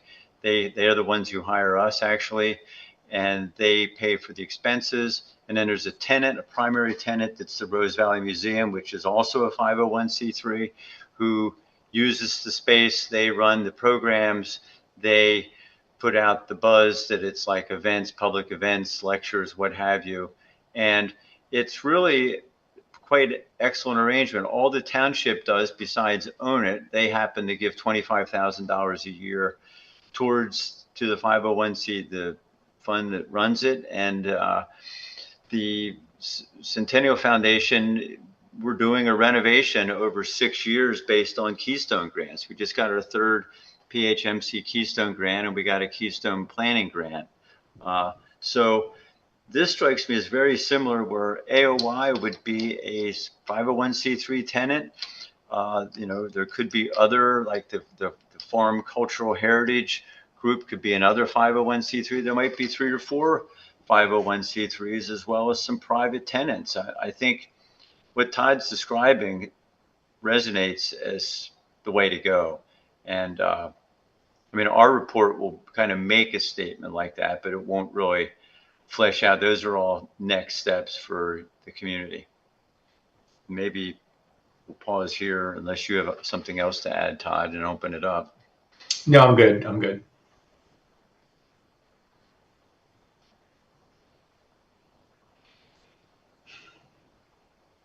So I'll jump in. A use I think we should look further into is it's kind of basic garage space. I think a local landscaper, they may not need offices. They may have outgrown the garage, but they may not fit well within, say, an industrial park. That's difficult space to find. The zoning's difficult. Even for light industrial space, I don't think you can lease anything for less than $10 to $15 a foot presently. But the bigger challenge is there's rarely space that's commercially available below 2,000 or 3,000 feet. So some of these small garage spaces, I think, would lease significantly more than we had them penciled in at. And those would also be the same uses that conceivably would need no utilities, possibly even no restroom if there was an access to, some kind of shared amenity. Yeah, so I think we should look further into that, which would fit in a number of those structures. What's interesting about that last point, Jim, is I think the building code is such that if you have a campus setting, bathrooms have to be within 500 feet. So that's why I wanted to have the tenant garage perhaps repurposed for trailhead trail users, but also the other buildings wouldn't need the cost of a bathroom and plumbing, and it could keep the rents down and work just like you're describing. The other thing, just for perspective, I don't think we want to set up studio space that competes with the office world. I mean, for context, for between $150,000 and $300,000, you can buy an office condo right up the road at Makefield Executive Center. For $200 a foot. And that puts you in a professional office setting, whether that's classroom space, whether that's studio, professional office. I think it's a tough sell to try to squeeze that in here. And those are fetching, plus minus $20 a foot rents. Yeah, I think for all those reasons, we're not high on the whole office thing here. I just don't see it happening. Yeah. Now I mean office, but I think a lot of those other, call it studio-esque spaces, come with the same infrastructure as office, meaning, it might not be professional office, but as soon as you put people into a building, you're adding restrooms, you're adding parking, you're adding HVAC, so now you're insulating the building. Exactly. It's a business either way. Yeah, it kind of changes the whole thing, and the rent premium is really not very much, going from that contractor type, just plain old garage, to something where people are inhabiting the building. Here's what I'll say, that, like, for example, the buildings that are occupied up in the Sanborn Farm example, these are old barns, and there are no bathrooms in those barns. These are, again, artisans that are up there doing their thing. Now, they do have an arrangement where, there's the house, the main house over there. I get to use the bathroom because I'm a tenant, or I'm paying to do. So, I mean, I think part of what we have to think about is shared space. I'm not saying everybody's going to be walking in your building and using your toilet, but maybe it is a question, Doug, of creating a central restroom space so that it serves the kind of the courtyard area of uses, so that you're right, you're reducing the cost of doing that. So somebody wants to just use the barn or use the garage as a workspace, they don't need to have a bathroom in there. I mean, they want heat and lights, fine, but guess what? You just walk 50 feet and you're in the bathroom. Yeah.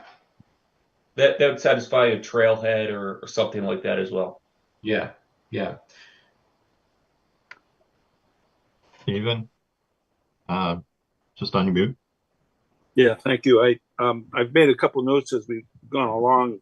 I guess the first comment would have been perhaps a little more valuable to us, Doug, if your coordination with Todd had been more,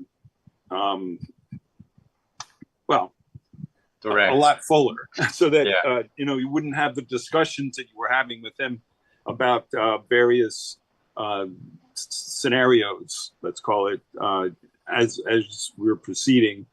Given that, maybe some of these things are kind of out on a limb, but it seemed to me at the very end, what you were coming down to as recommendations, you're saying best use and all that evaluation given a purely monetary value. And I would have to say that in the long run, what we've been given by the Pattersons for the last 25 years or more is the value of the land. And I think that was one of the basis for having this ad hoc committee, where we're trying to preserve the value of the land as well as the value of the buildings. And keeping it as a farm was one step in doing that. And at this point, we're saying, well, take some of the buildings and sell them off. And in a way, we've already been down that road when we had the large animal veterinarian practice evaluated and fought very strenuously by neighbors. And maybe that's a fight we shouldn't have again, and deal with this in terms of what the uses are of the buildings and the best use that it might be. Because one of the things that you mentioned was that the rough restoration of the Satterthwaite house might be $500,000. And just recently, I've been having renovations to houses that are already at 200 or 300,000 run 500,000. So maybe what this building could be, continue to be, is is a house for the use of someone who farms the land. And that could be part of what we are looking for as a stewardship as well. It's been floated as a number of times by other organizations, but let me just point out that there's a precedent in the township with 5 Mile Woods having a on-site caretaker. Right now, there's not the caretaker, but another tenant that lives in a house that's actually on the site for rent by the township.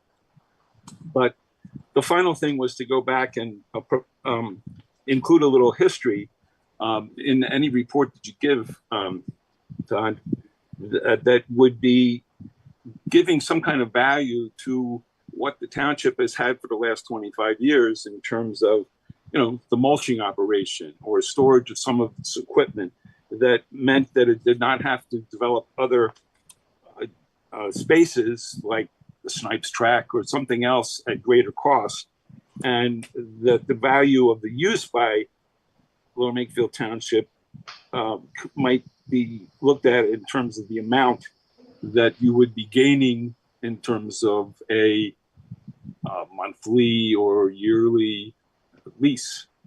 So the bottom line, I think, is that if we can do this without losing the potential for the National Register of Historic Places, and the idea that you floated first, Doug, about having some kind of connection between this and a historic village, and I'm speaking in that term, and maybe Joe Camarada might actually have some more to say about that, the historic nature of it. But, as a representative of HARB, having some connection that might benefit the township in general and help with some justification for the preservation of these buildings, which seems to be one of the things that we're discussing. What is the justification? So we can make money on it? Well, we'd like to defer some of the expenses, but do we actually have to make profit? You're not. Let me say, you're not making a profit on any of this, Stephen. There's no profit to be made. I can tell you that.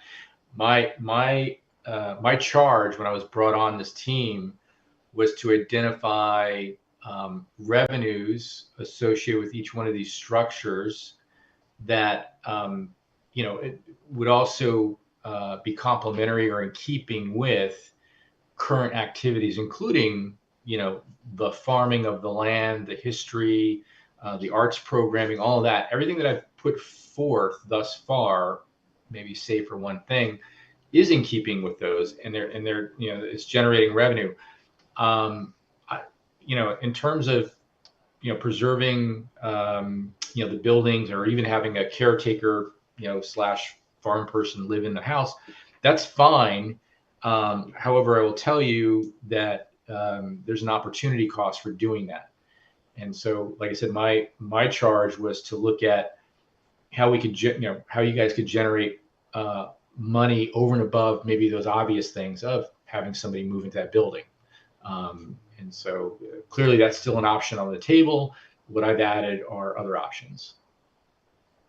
Todd, I think it would be helpful just in follow-up discussions if we had a return on investment, and I'm not suggesting it's shown for profit's sake, but more so to evaluate, yes, option C generates more income, but if it costs, 6 times that amount to get there, it's not money well spent. If the goal is to keep the structures intact and keep the integrity of the farm, that can be done so without turning it into something different.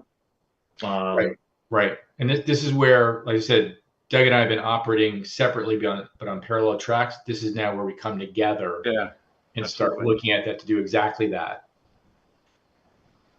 Actually, I'll be honest with you.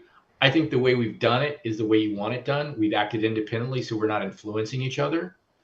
He's done his piece and he's got options. I've done my piece. I have options. Now we kind of look at it together and think it through in those terms. I think that's how a management organization, whoever that is that's running this property, is going to do it anyway. Like, for instance, the residence in Satterthwaite House, it's a big house. You know, what kind of rent would it take for a person to live there? I think it could be a residence and if it was a farmer that cared about it, a farming related public use, or 501c3 on the first floor, or, there's a couple of great public rooms on that first floor. Kind of the south half, and the north half could be residential based. So I'm visualizing some plans where I show uses like that are kind of what ifs that somebody could measure. But I don't know, Todd, you maybe could just throw possible income just for continuity's sake against each of my sketches and say, well, very, very, very little income, but why not? That's kind of what I'm visualizing. It's hard. I have more options than Todd does, but by the same token, Todd is maybe more aspirational than, I'm just thinking, I'm kind of losing words here, but anyway, I'm just telling you what I'm doing is I'm developing multiple options for each building, some of which, not many, are mixed use, some of which are partial use with mothball, and others are full bore use. I just Emily, wanted to, did it look like you had something to say? I'm sorry, Emily. Me? I thought maybe you were raising your hand or something. I have a question. I can wait before we do public comment if someone wants to piggyback on what was just said. I just wanted to comment back to what Steve said about caretaker. And I know Todd commented, you said, well, the obvious options, but I think the obvious options have to be documented also, right? Because otherwise we're not looking, when we look at the report, we're not looking at a complete set of options here. So if those things are obvious, that's great. If they generate a little bit of revenue, that's fine. But I think they just need to be considered as one of the options for us. Okay.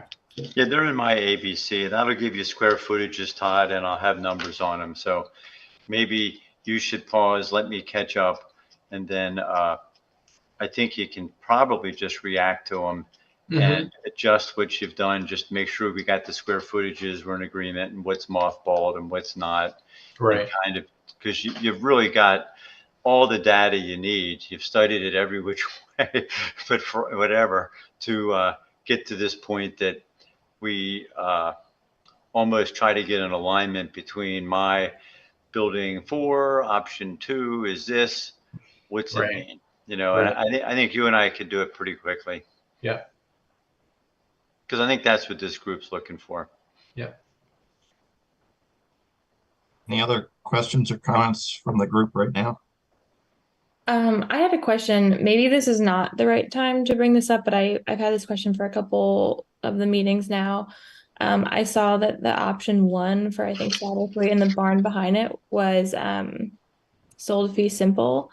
And I think Stephen touched on this as well, but like, is there anything protecting, if you're going to talk about Patterson Farm as a destination, whether that is, let's say it is sold fee simple as a veterinarian practice or something, and there's something that's also sold, we sell the barn behind it.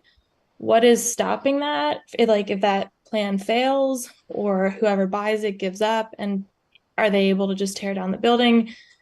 Can that become a Wawa? Because basically, if you're talking about making the rest of the property nice, or artisan residence spaces or a distillery, you're going to kind of lose even a trail loop, you're going to lose all of that value if we completely transfer ownership to the 2 properties on Mirror Lake Road.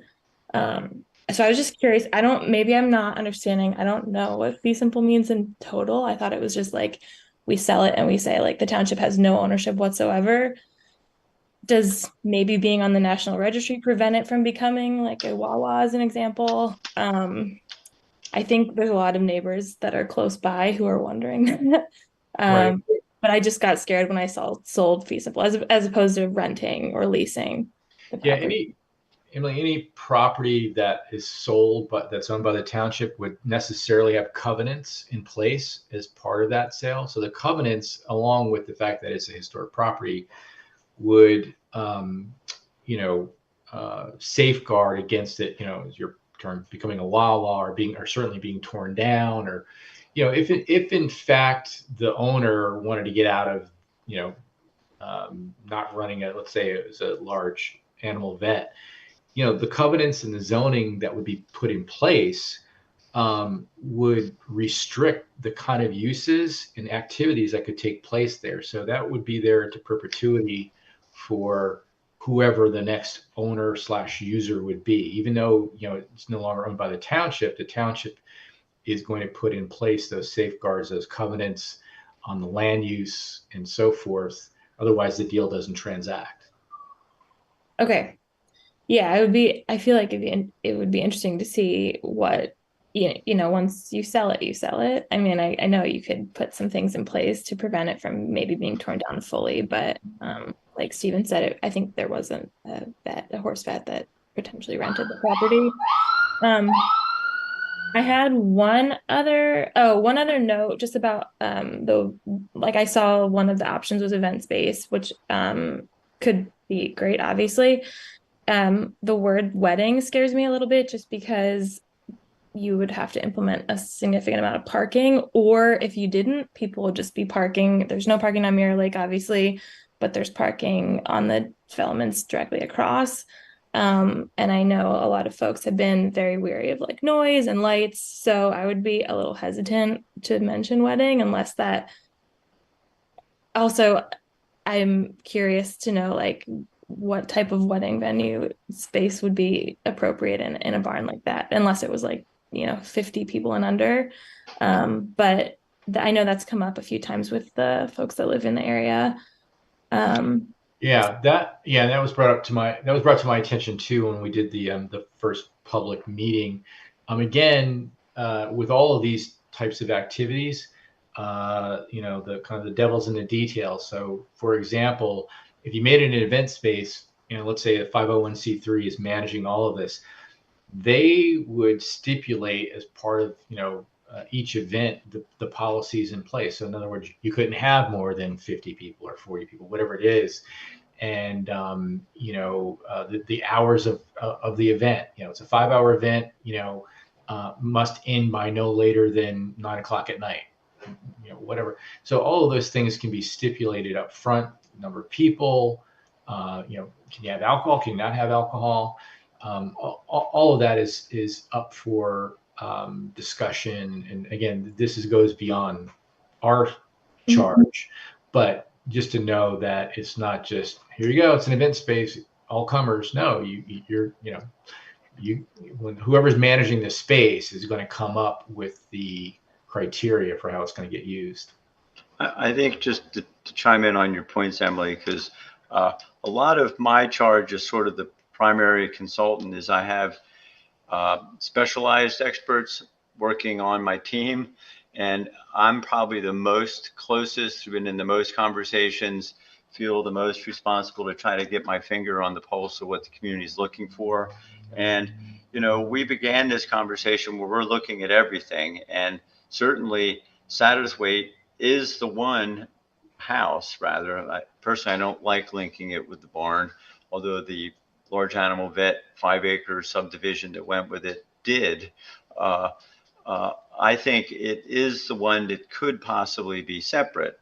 That said, by its being on the road, it's also almost the identity of the place. As I was telling Ron and a couple others the other day, when you drive down Mirror Lake past all those corn right at the edge of the road and you come across that white house, it's jaw-dropping.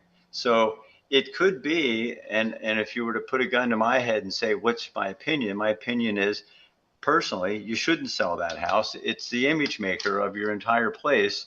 And sure, it's the most expensive because it's big and has problems and it might not generate the most income, but it could have a simple income from a rustic house that's just dry and safe and doesn't have mold, and someone's paying a little bit of rent, and it keeps it alive, and it keeps your image alive, and it keeps it quiet along Mirror Lake Road. And that might be just where you want to be. And what I was kind of thinking is, you know, my narrative, I said it at the public meeting, we've got an impossible task that's been studied for 25 years. with many people of good intent that can't quite figure it out. And I'm foolish enough to think that I can just give you an answer, and I think I can. But I think Todd and Bill says you should get that easement. You should put this trail. You should negotiate it. And Todd says these are options that a land use economist studies. That fee simple is an option because it saves you $1 million up front. So, and it gives you money in return. But I'm kind of visualizing, I'm going to describe what I think I've heard. And I think it's, you don't sell that house, you deal with it. And I think the event aspect, it is interesting. The Patterson barn is the one that's in the middle of the site. It's the one that could have a hootenanny in it and no one would notice it. And I think the Satterthwaite barn does have a special character, but it wouldn't necessarily be the one, you know. And I think everything Todd said about covenants, about management, 100% right on. And if the Edgewood Village Historic District and the Lower Makefield Township Historic Commission and HARB are overviewing this parcel, doesn't matter who owns it, whether you sold every building, they still would have to follow those guidelines. So I think the visual aspect can be protected if you sold it. It doesn't strike me as is what this community wants to do, but I'm not sure how I actually get to a final answer. Do I just have the ad hoc committee tell me, no, we're not going to sell it, stop talking about it, or what? And maybe I'll let that open it up for a broader discussion. But I'm hoping to make a statement about what I think you should do with options, and then you all manage it. That's what I have in mind. Thanks, Doug. We're going on 2 hours now. We've got a few more items on the agenda. So I think it's been a good discussion and a lot of good information so far, but I don't want to cut anybody else off if they My apologies. have I never something look more. at my watch. But if unless there's some other key questions or concerns, maybe we should just move on to the next item. It's good by me. You okay, Todd? Yes, I'm fine. Okay, I believe the next part of this general discussion is the next public forum, public meeting. Your presentation, Doug and Todd and the rest of your teams on where you are at this point, and we wanted to get as much information out to the community as is available. I know we've talked tentatively at sometime in September, so I know there's been some discussion on pinning that down. And where do you stand now, Doug, for that? We've got another 5 weeks to the September 14th meeting, which would be our next regular meeting. So Todd, let me throw a what if in front of you.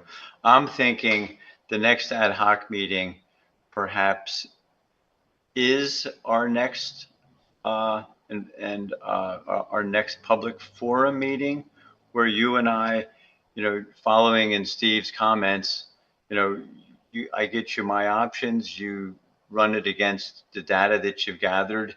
We produce a document that we share with this committee in a working session and decide if it's ready for prime time on September 14th. That's sort of my desired goal, because my real goal is to give this township commissioners a first short-term budget that they can vote on in October, so you can do something next year. I mean, that's what I'm trying to aim for here.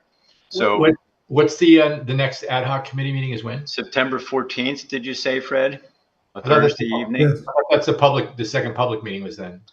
Yes. That would be both. Yeah, one and the same. Oh, okay. So the ad hoc hears from us by PDFs, and we have a working session to discuss. Here's how Todd and I took what we've done, what we've shown you, what you've told us tonight. Give us email comments, and then we present at a public forum, and have a document available on the 14th. And that would be primarily more of a presentation by your team altogether of where you stand and what your ideas are at this point or at that point, and costs and as you've discussed tonight. So it would be more of a presentation and then field questions at that point. Is that the idea? Yeah, I think it's a refined version of what we did tonight. And then it's just kind of a, here you go. Here's how we came about what we're going to show you, and here's what it is, and I guess just open it up to what comments at that point, Doug. I think so. I think it's kind of yours and my final tables where we show process, show method, have available the full boat documents, but all we're really going to talk about is explain it to the attendees and then show them the final numbers. Kind of is what I'm thinking is, and then get comments so that we then go back to the commissioners in October, Fred, with a second presentation that responds to the public comments from the September meeting. Now that's pretty condensed schedule, but if we don't do that, then that means you're not voting on a budget, I think, for 2015 or for 2024. And so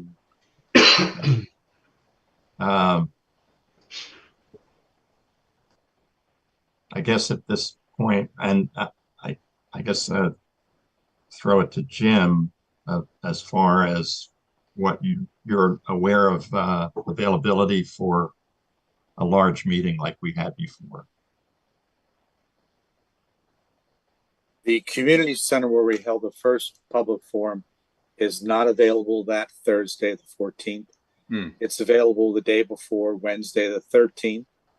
We do, however, have the township meeting room is available on Thursday, the 14th.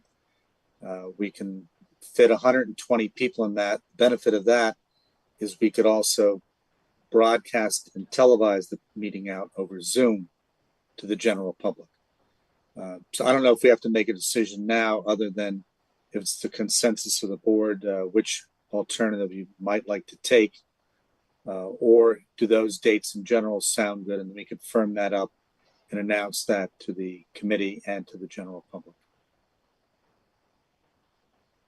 Right, and we need some time. Ron, maybe you can step in here as far as getting that information out to the public and scheduling everything. Yeah, I would certainly strongly recommend that we not just unveil all that, whether it's 5 million or 6 million or 8 million at that meeting. I think you're going to have to soften, I'll use the word soften up the public reaction to that prior to the meeting. So I would strongly encourage that we get out a lot of communications via the township, because I think the township will be taking the lead now on some of the getting the public at least aware of what we're doing. But I would strongly encourage that prior to the meeting. What would that be, Ron? It would be like a document that's uploaded on the Patterson Farm site that's sort of a here's a precursor of what we're going to present. I'm thinking you need to preview it a bit, and we can kick this around some more and look at the pros and cons. But I'm a little wary about inviting the public to a meeting and then unveiling these kinds of numbers, quite frankly. Yeah, I think this needs to be teased out in advance and given to people to look at some pros and cons before they come to that meeting. It's my instinct too. I just don't know what to do about the end date. We talked about 3 public meetings, but the presentation of the commissioners is a public meeting. Maybe we vet the document in September, early, mid-September, for people to review for a few weeks before they come to the commissioners meeting, and then we just, have it out community-wide, because we've been pretty open with our whole process. There's not going to be any real surprises other than people having time to dissect all this information. So I'm a little bit worried about the time between now and September 14th, especially if we need to really finish by September 1, it's a pretty tall order for Todd and I to get coordinated. I just want you to have the tool you need in October to be ready for 2024, and I want to be aware of that.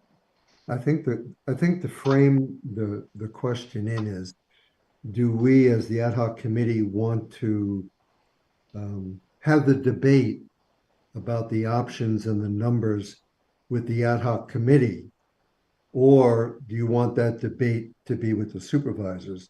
My gut tells me you want to tease that debate out with the ad hoc committee. Me too. And when it gets to the supervisors, it's been much more refined and thought about, and people have had a chance to really look at the nuances of it. So I would encourage that the ad hoc committee debate be really the one that is a full-fledged debate, if you will. So maybe what we're saying, I think, is September 14th, which is our ad hoc meeting, which doesn't need the community room, is not a public forum. It's a follow-up to this where we've completed our homework, have a pre-final, what Todd and I think is a final ABC with his projections, my costs, and uses, and get it to you all a little bit ahead of time so you all can look at it. And, we don't need to present, other than presenting our final charts, the numbers speak for themselves and they're written down. I mean, that's what I'm thinking. And then we have a public forum with the commissioners that's just a public presentation. Just to clarify, we're talking about the Board of Supervisors, not the county commissioners. I'm sorry. I do mean the supervisors. Well, but we, I think going back to your plan to have a presentation to the board in October, I think it's critical that we have the next public meeting, open meeting in public in September then to meet that goal. Right. Yes. So I think we Agreement still, with that too, right? I would still shoot for having the next public meeting, public forum on September 14th. What exactly is included in that in terms of details as far as costs? We can talk about that after tonight. Certainly we would need a working session before that so that we all come to an agreement on what's being presented at that time. But that's my thought.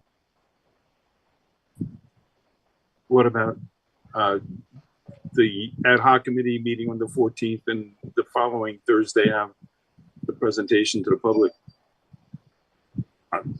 Just delaying things a little bit. Seems logical. Because the trouble with the working session, it's only a few of you by definition. I guess one question I would have is, this report is sort of your report, Todd, or Doug and Todd. And I know the ad hoc committee has been sort of guiding you and bouncing ideas off you, but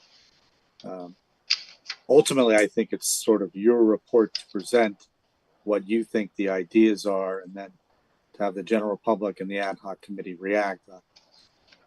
I don't know if you want to have a meeting to then have another meeting. I don't know if that makes sense. So what is the objective of the public meeting? To me, I think what we're trying to do is just get some valuable feedback from the public with regards to potential uses, and then approximate costs. I don't know if we have to have cost figures any more detailed than what we have right now. I mean, it's just kind of orders of magnitude for these. But I think probably the better and more appropriate discussion is potential uses. Kind of what Emily was saying earlier around, are there no-goes because of, certain neighbors reacting negatively to that, or are there certain things that are really very positive? So I think that the sooner we can get to that, the better we're going to be more informed in terms of how to put a proposal together for the supervisors. Yeah, and if I can just interject too, we are your consultants, and by definition, we catch spears. So, and I say that kind of half jokingly, but I think it's to your advantage to let the consultants, and I know, Bill would say the same, let the consultants throw out these ideas as these are what we're seeing. They weren't, you hired us to do this. Here's what we're showing you. And we're giving you a menu from which to choose. And you're going to hear from the public and from everybody else say, no, we don't like that one. No, you're not selling that building. Great. We can check that off the list, but no one can say, well, did you consider it? Yeah, it's right there. You guys don't want it? Fine, cross it off. So how does that relate to the meetings and I do think that Joe's on to something. So let me come back to why we're having public forums. The first public forum was to allow the public to just give us their comments. So we've listened, responded, we think, is there a need for one? We had stated early on that there was, for the public to see options and comment on them. Is that any different? So that's answers Joe's question. Is maybe he's right. It's not the public's to argue that you put enough in for painting and repairing siding, but the public certainly has a right to comment on, we don't like that idea for use, and let the commissioners and us know about it. So the question is, how do we do all that in the time available, and so that it is coordinated when we put it out there? I don't have an answer. Maybe someone else. So one of the things that the way I think it could unfold, right, is you had the first meeting and we got some feedback and some thoughts on potential uses. And you could say, this is what we heard from the first meeting. And, that doesn't need to be all and end all. You can have your own ideas that you're bringing into that, but kind of start it that way and then just move on to say, so if, big topic for the first meeting was expansion of the arch, right? So several ideas around how you might do that, right? And I think, Todd, you've already touched on some of them tonight and what the cost would be for doing that, right? Then present some others and just kind of walk it through and get some, get people giving feedback in terms of what the challenges are. I think Emily's comments tonight were ideal. We want to hear from the public. Like, well, if you're going to do that, do you have enough parking? Have you thought through this? Have you thought through that? That's the kind of feedback that we need. So Doug and Todd, going back to, 5 weeks to September 14th, are you confident that at that point, if we do that as the public meeting, that you'll be ready to present what you've done tonight in a little more consolidated, condensed, so to speak, or combined effort? Or do we need another week after the 14th? So Todd, it's a little bit falls on you. If I have my process with uses vetted from my perspective on all the buildings based on their physical conditions and what I've heard, that's the earliest I have that to you is, let me get a calendar out here. It's not the end of next week, it's into the following week. So that's the 24th. It would be, is the end of next week's the 8th. It would be like the 22nd, 23rd. That's when I get it to you. Right. Okay. And it's a list with square footage, and here's my ABC that you then potentially do a one-for-one reaction to, but where maybe, it's not sending you back to basic research, but more just getting us that this use has this revenue. I think what we've shown everybody tonight, Doug, is everything we're both, individually from our perspectives throwing out there as options. Now you and I have to come together and marry those based on what makes sense, based on what, at least from my perspective, what I think is going to be, market receptive and pencil out from a user standpoint. and also thinking in terms of, making sure the township's not going broke, fitting out buildings that are never, to the earlier point about showing return on cost, because really that's what it is. What's the return on cost? You're going to put 100,000 in this building, but you're only generating 10 grand a year, maybe, but at least we're showing what it is, because all this is going to be relative. None of it's going to make money, but it's going to which one loses you less money, but is still in keeping with what you want to see happen there. So that you can measure the public good against it is really what it's all about. Correct. Maybe a way to frame this in is, when do you feel like we need to get, so we're going to do one more public forum. When do you feel like we need to get the results of that public forum and the discussions there to the supervisors for their decision making? So I'm trying to back it up from when we need to get to the Board of Supervisors. Is that October, first week in October, the third week? Do you know? Well, so Jim, to work backwards, their meeting, they like their printed documents for their meeting week before their meeting or more than a week before. So, because they would need a deliverable final document, like here's a document that's going to be discussed at your supervisor's meeting. So can you work backwards from a date there, Jim? Yeah, they would need it approximately a week before their meeting.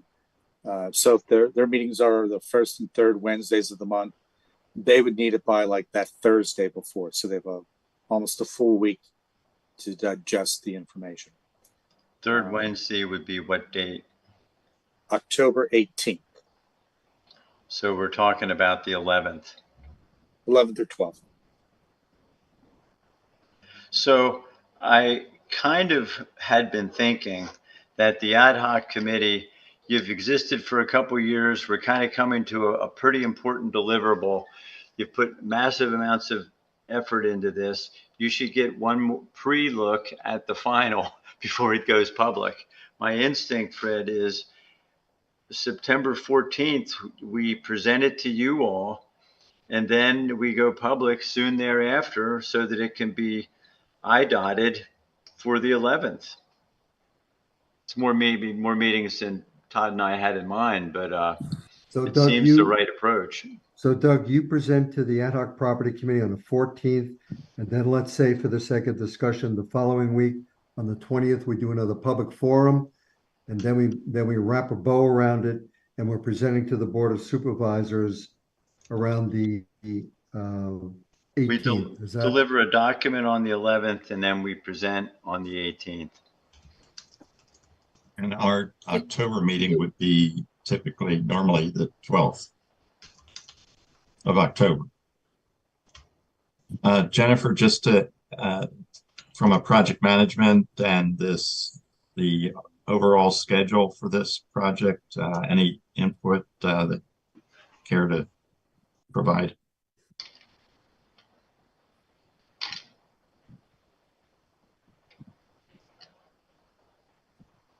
Hope I don't freeze. My internet's been really unstable all night tonight.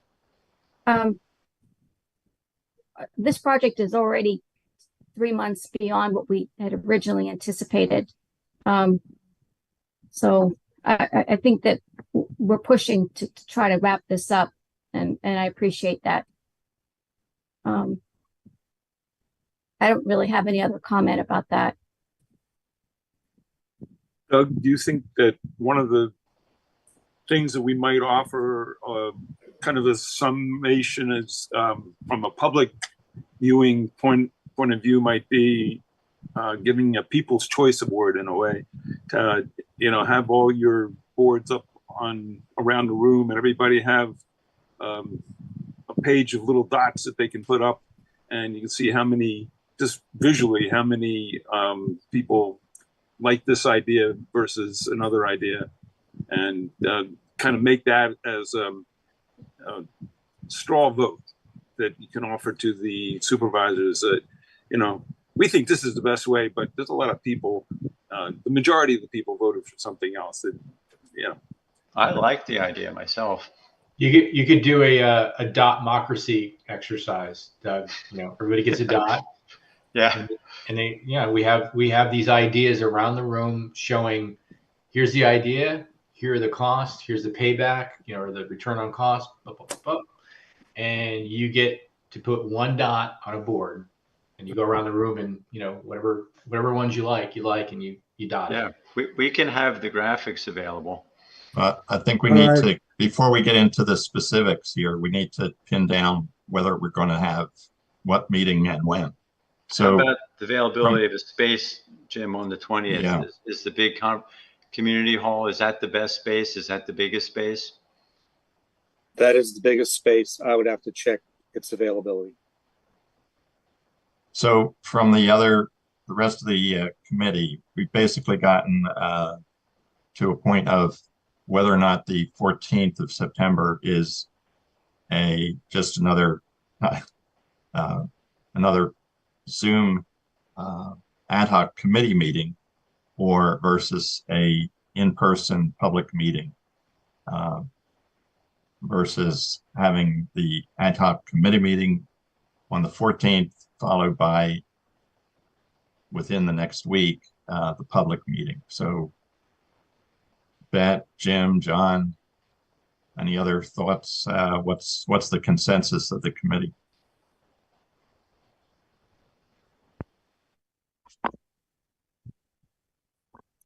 I like the combined approach on the 14th. I do also.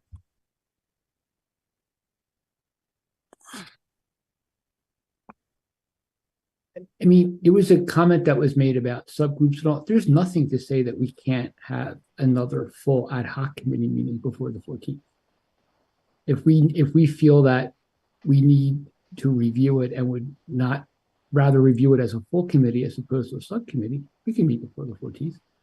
So Todd, if my documents go to you on the 14th or the 24th, I can share those with the ad hoc in emails, I assume, everybody, so you can start reviewing these documents. And then you're producing your document for potentially an ad hoc before the 14th. I don't know. That's what you're saying. No, Doug. You need to the 14th. Well, I don't think we're going to share anything with anybody until we marry our stuff, and then that's what we're sharing. Yeah, I guess that's true. We're not sharing separate documents. We are putting it all together so they have one complete document. It all makes sense. Here's what we came up with. Here are your options, costs, revenues, boom. That's what they get to review. Okay. I mean, tonight was really had to be pencils down. Here's Todd's pencils down. Here's mine. Here's where we are. Had to be that because of time. The next one is what Todd just said. When does that happen if it's the 14th is essentially a public forum?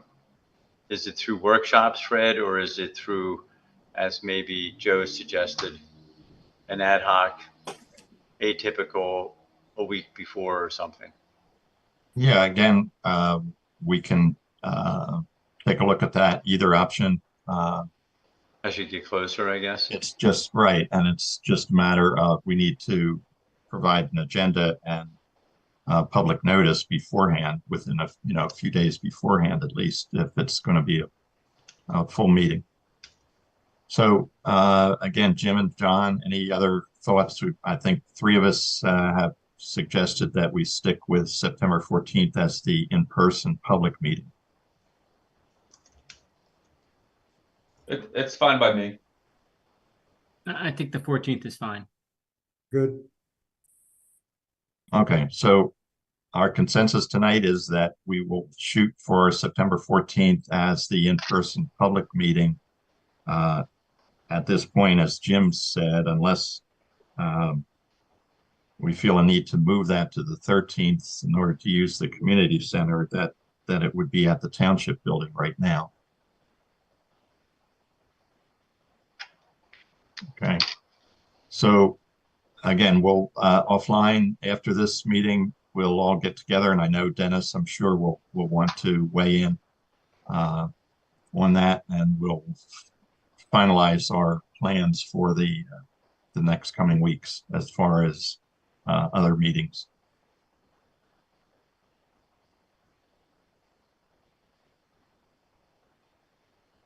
Anything else on that issue? Okay, so the next agenda item is other business, and following that, if there's nothing else, will be public comments. So if anybody is online that wants to call in now, they should do so, and the meeting host will take care of that. That or any other business that we need to handle tonight.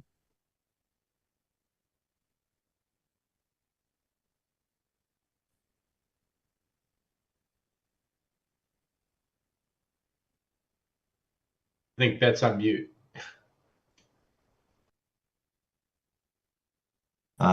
Hearing nothing else, I guess we'll go to public comment. So if the meeting host can advise us if there's any public comment yet. Currently, no public comment online. Wow. Ooh. And there's no technical difficulties. Just checking. We had a caller in earlier listening, so I believe the system is working. Okay, great. All right, we'll give it. We are getting a call in now. Just give me a minute to bring them in.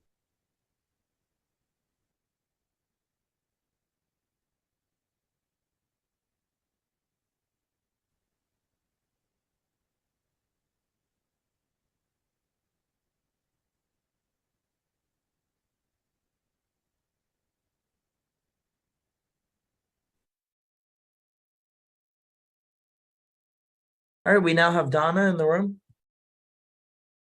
Good evening.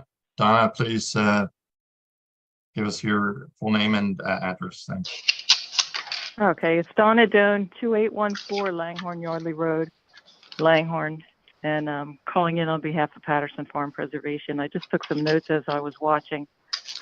Thank you, Styler Drury, for all your work. The team there has done phenomenal work. But I just wanted to say it's very frustrating to watch from home because it seems that there's no institutional memory, and we continue to go over things that we've been over for years and years. Again, we're not thinking long-term enough, I think, in the plans that have been put forth so far. We have to take into account that the farming is the major focus of that property, and whatever uses those buildings have got to continue to support that.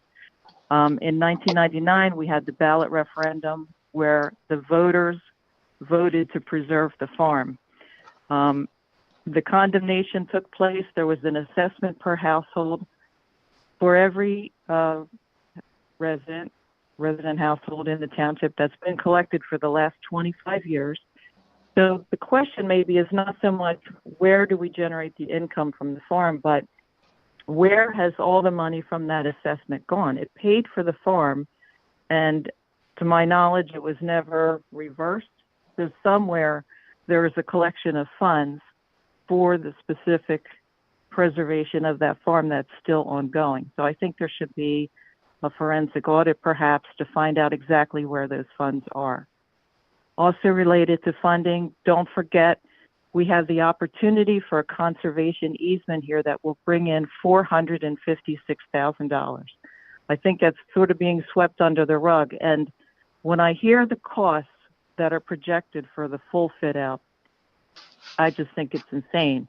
We could get that $456,000, put that aside as seed money to go ahead and start the preservation. Let Patterson Farm Preservation work. We've been organized as a 501c3 for 8 years. We pay insurance every year so that we can work. And it is endlessly frustrating that the politicians have dithered over this issue for so long when we could have had so much accomplished by now. Also, please bear in mind, and this has not been fully discussed, all that land is in, starting originally was in Act 515. It's still in Act 319.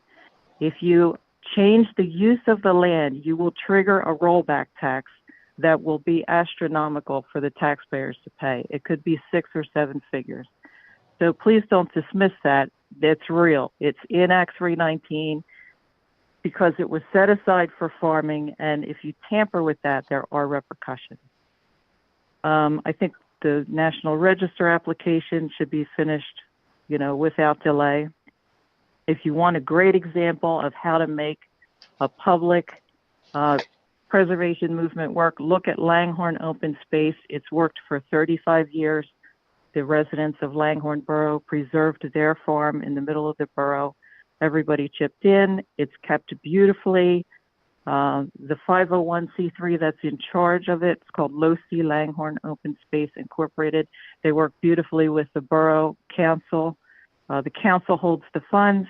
The 501c3 makes all the decisions about tenants and the improvements to the property. It's a beautiful program, and it does work, like I said, 35 years. So just keep in mind, we are not the last generation that has to use Patterson Farm or that will need it for food. And we shouldn't get stuck in the paralysis of analysis. I feel like we went over these types of questions when we had the Elm Lounge Barn. We went over these types of questions when we had the previous Patterson Farm Stakeholders Committee. And here we are again. So I hope that there's some resolution. I just wanted to reiterate, Patterson Farm Preservation is ready to work. We want to be in Satterthwaite. We know we can make a positive improvement.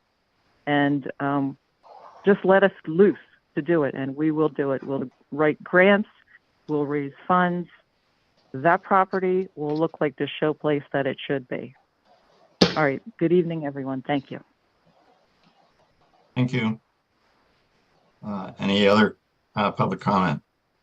Yes, we have Laura. We are bringing Laura in now. All right, Laura, you're now in the room. Evening, Thank Laura. you. Please give us your full name and address. Sure. Laura Tarantino, 185 Durham Road, Newtown. Given the hour, I will work to be brief. I wanted first to say, Doug, that was a very eloquent summary on Satterthwaite. I think that sums it all up. At the public forum, I ran into people that I never met before. And one of them, three of them actually said to me, we've been waiting 25 years for this. We want this open space. So the small footprint is still out there. You will find, and I heard it at the public forum, there were people concerned of how's my money going to spend? Is this going to come back to me as the taxpayer? And I understand, and I can remember Dennis Stedman saying, it wasn't the idea to be a moneymaker, but it's kind of a combination of things. If we can have tenants in these spaces that generate enough to sustain them, once they are restored to a working, livable quality, then that it subsidizes itself. And you've got a community who's using it. I was a little nervous hearing about the idea of a fancy garage possibility. The distiller, well, let me say the fancy garage will say one symbol of who can be at this farm, a high-end person. And I found that very off-putting. The other, on the distillery and the brewery, I live between New York and Newtown. I know the brewery world up here. It takes over a block. It spills out of the building. It's a noise factor. It brings in money, but you will never not have a problem somewhere along the line. I would even venture to guess, and I don't know anything with AOI if they have events. Once you have a bottle of wine and somebody can be outside, you're going to have a problem. It will happen. Whether the bottle is left, whether the bottle is broken, something, and you have a dark space and it's evening. So your tenants are going to be a reflection of what you want Patterson Farm to be. And I understand that maybe it can't be all things to all people and it can't be just farm related, but the presence in Satterthwaite, I think, sets the tone. I think if you combine the three things that are outstanding about this, is the agricultural element, is the history, is the Quaker connection. Those are pivotal and they should be a partnership. And I hope that can see itself at Satterthwaite. Those are big things to me. And I think working with a college has got to be a factor in this. And having access for anything that goes on at the Satterthwaite, if it's a public classes, workshop. It is a farm. No one has mentioned any kind of classes about beekeeping, farming, organic, nothing. We have, you're talking arts and arts and arts. And on that, I would also say, I think AOI has a presence, and I'm grateful that they've established themselves. But you also have other artisans, and you can't have all eggs in one basket. So if you're going to open up doors to other arts, then talk about writers, then talk about different artisans that expand what you're presenting. You can't have one gigantic control force. You need to have fresh blood, different blood that bring a different set of people and interests. And that's all I have to say. But I'm excited that you're going to go forward with the public forum. And I do think it will be better to have a rational, less maybe divided in terms of the opportunities you're going to describe to the public forum. So if the ad hoc meeting is before and they can settle things so that when you have your meeting, it is already vented among you and things, I think that will be very helpful. So thank you all for your energy and the work that you've put forward to this. It's not over, but I did want to also say to the young woman who made the comment about that she was fearful that who's going to own it if you sold Sattersway? That is the problem. And until somebody figures that out, I know that Donna Doan has made that suggestion just prior to me about this house and on the land it is. 10 years, somebody else is going to be dealing this, and somebody else who has a vision of changing this or making more money can erase everything up until this point. Once that is touched, you can't go back.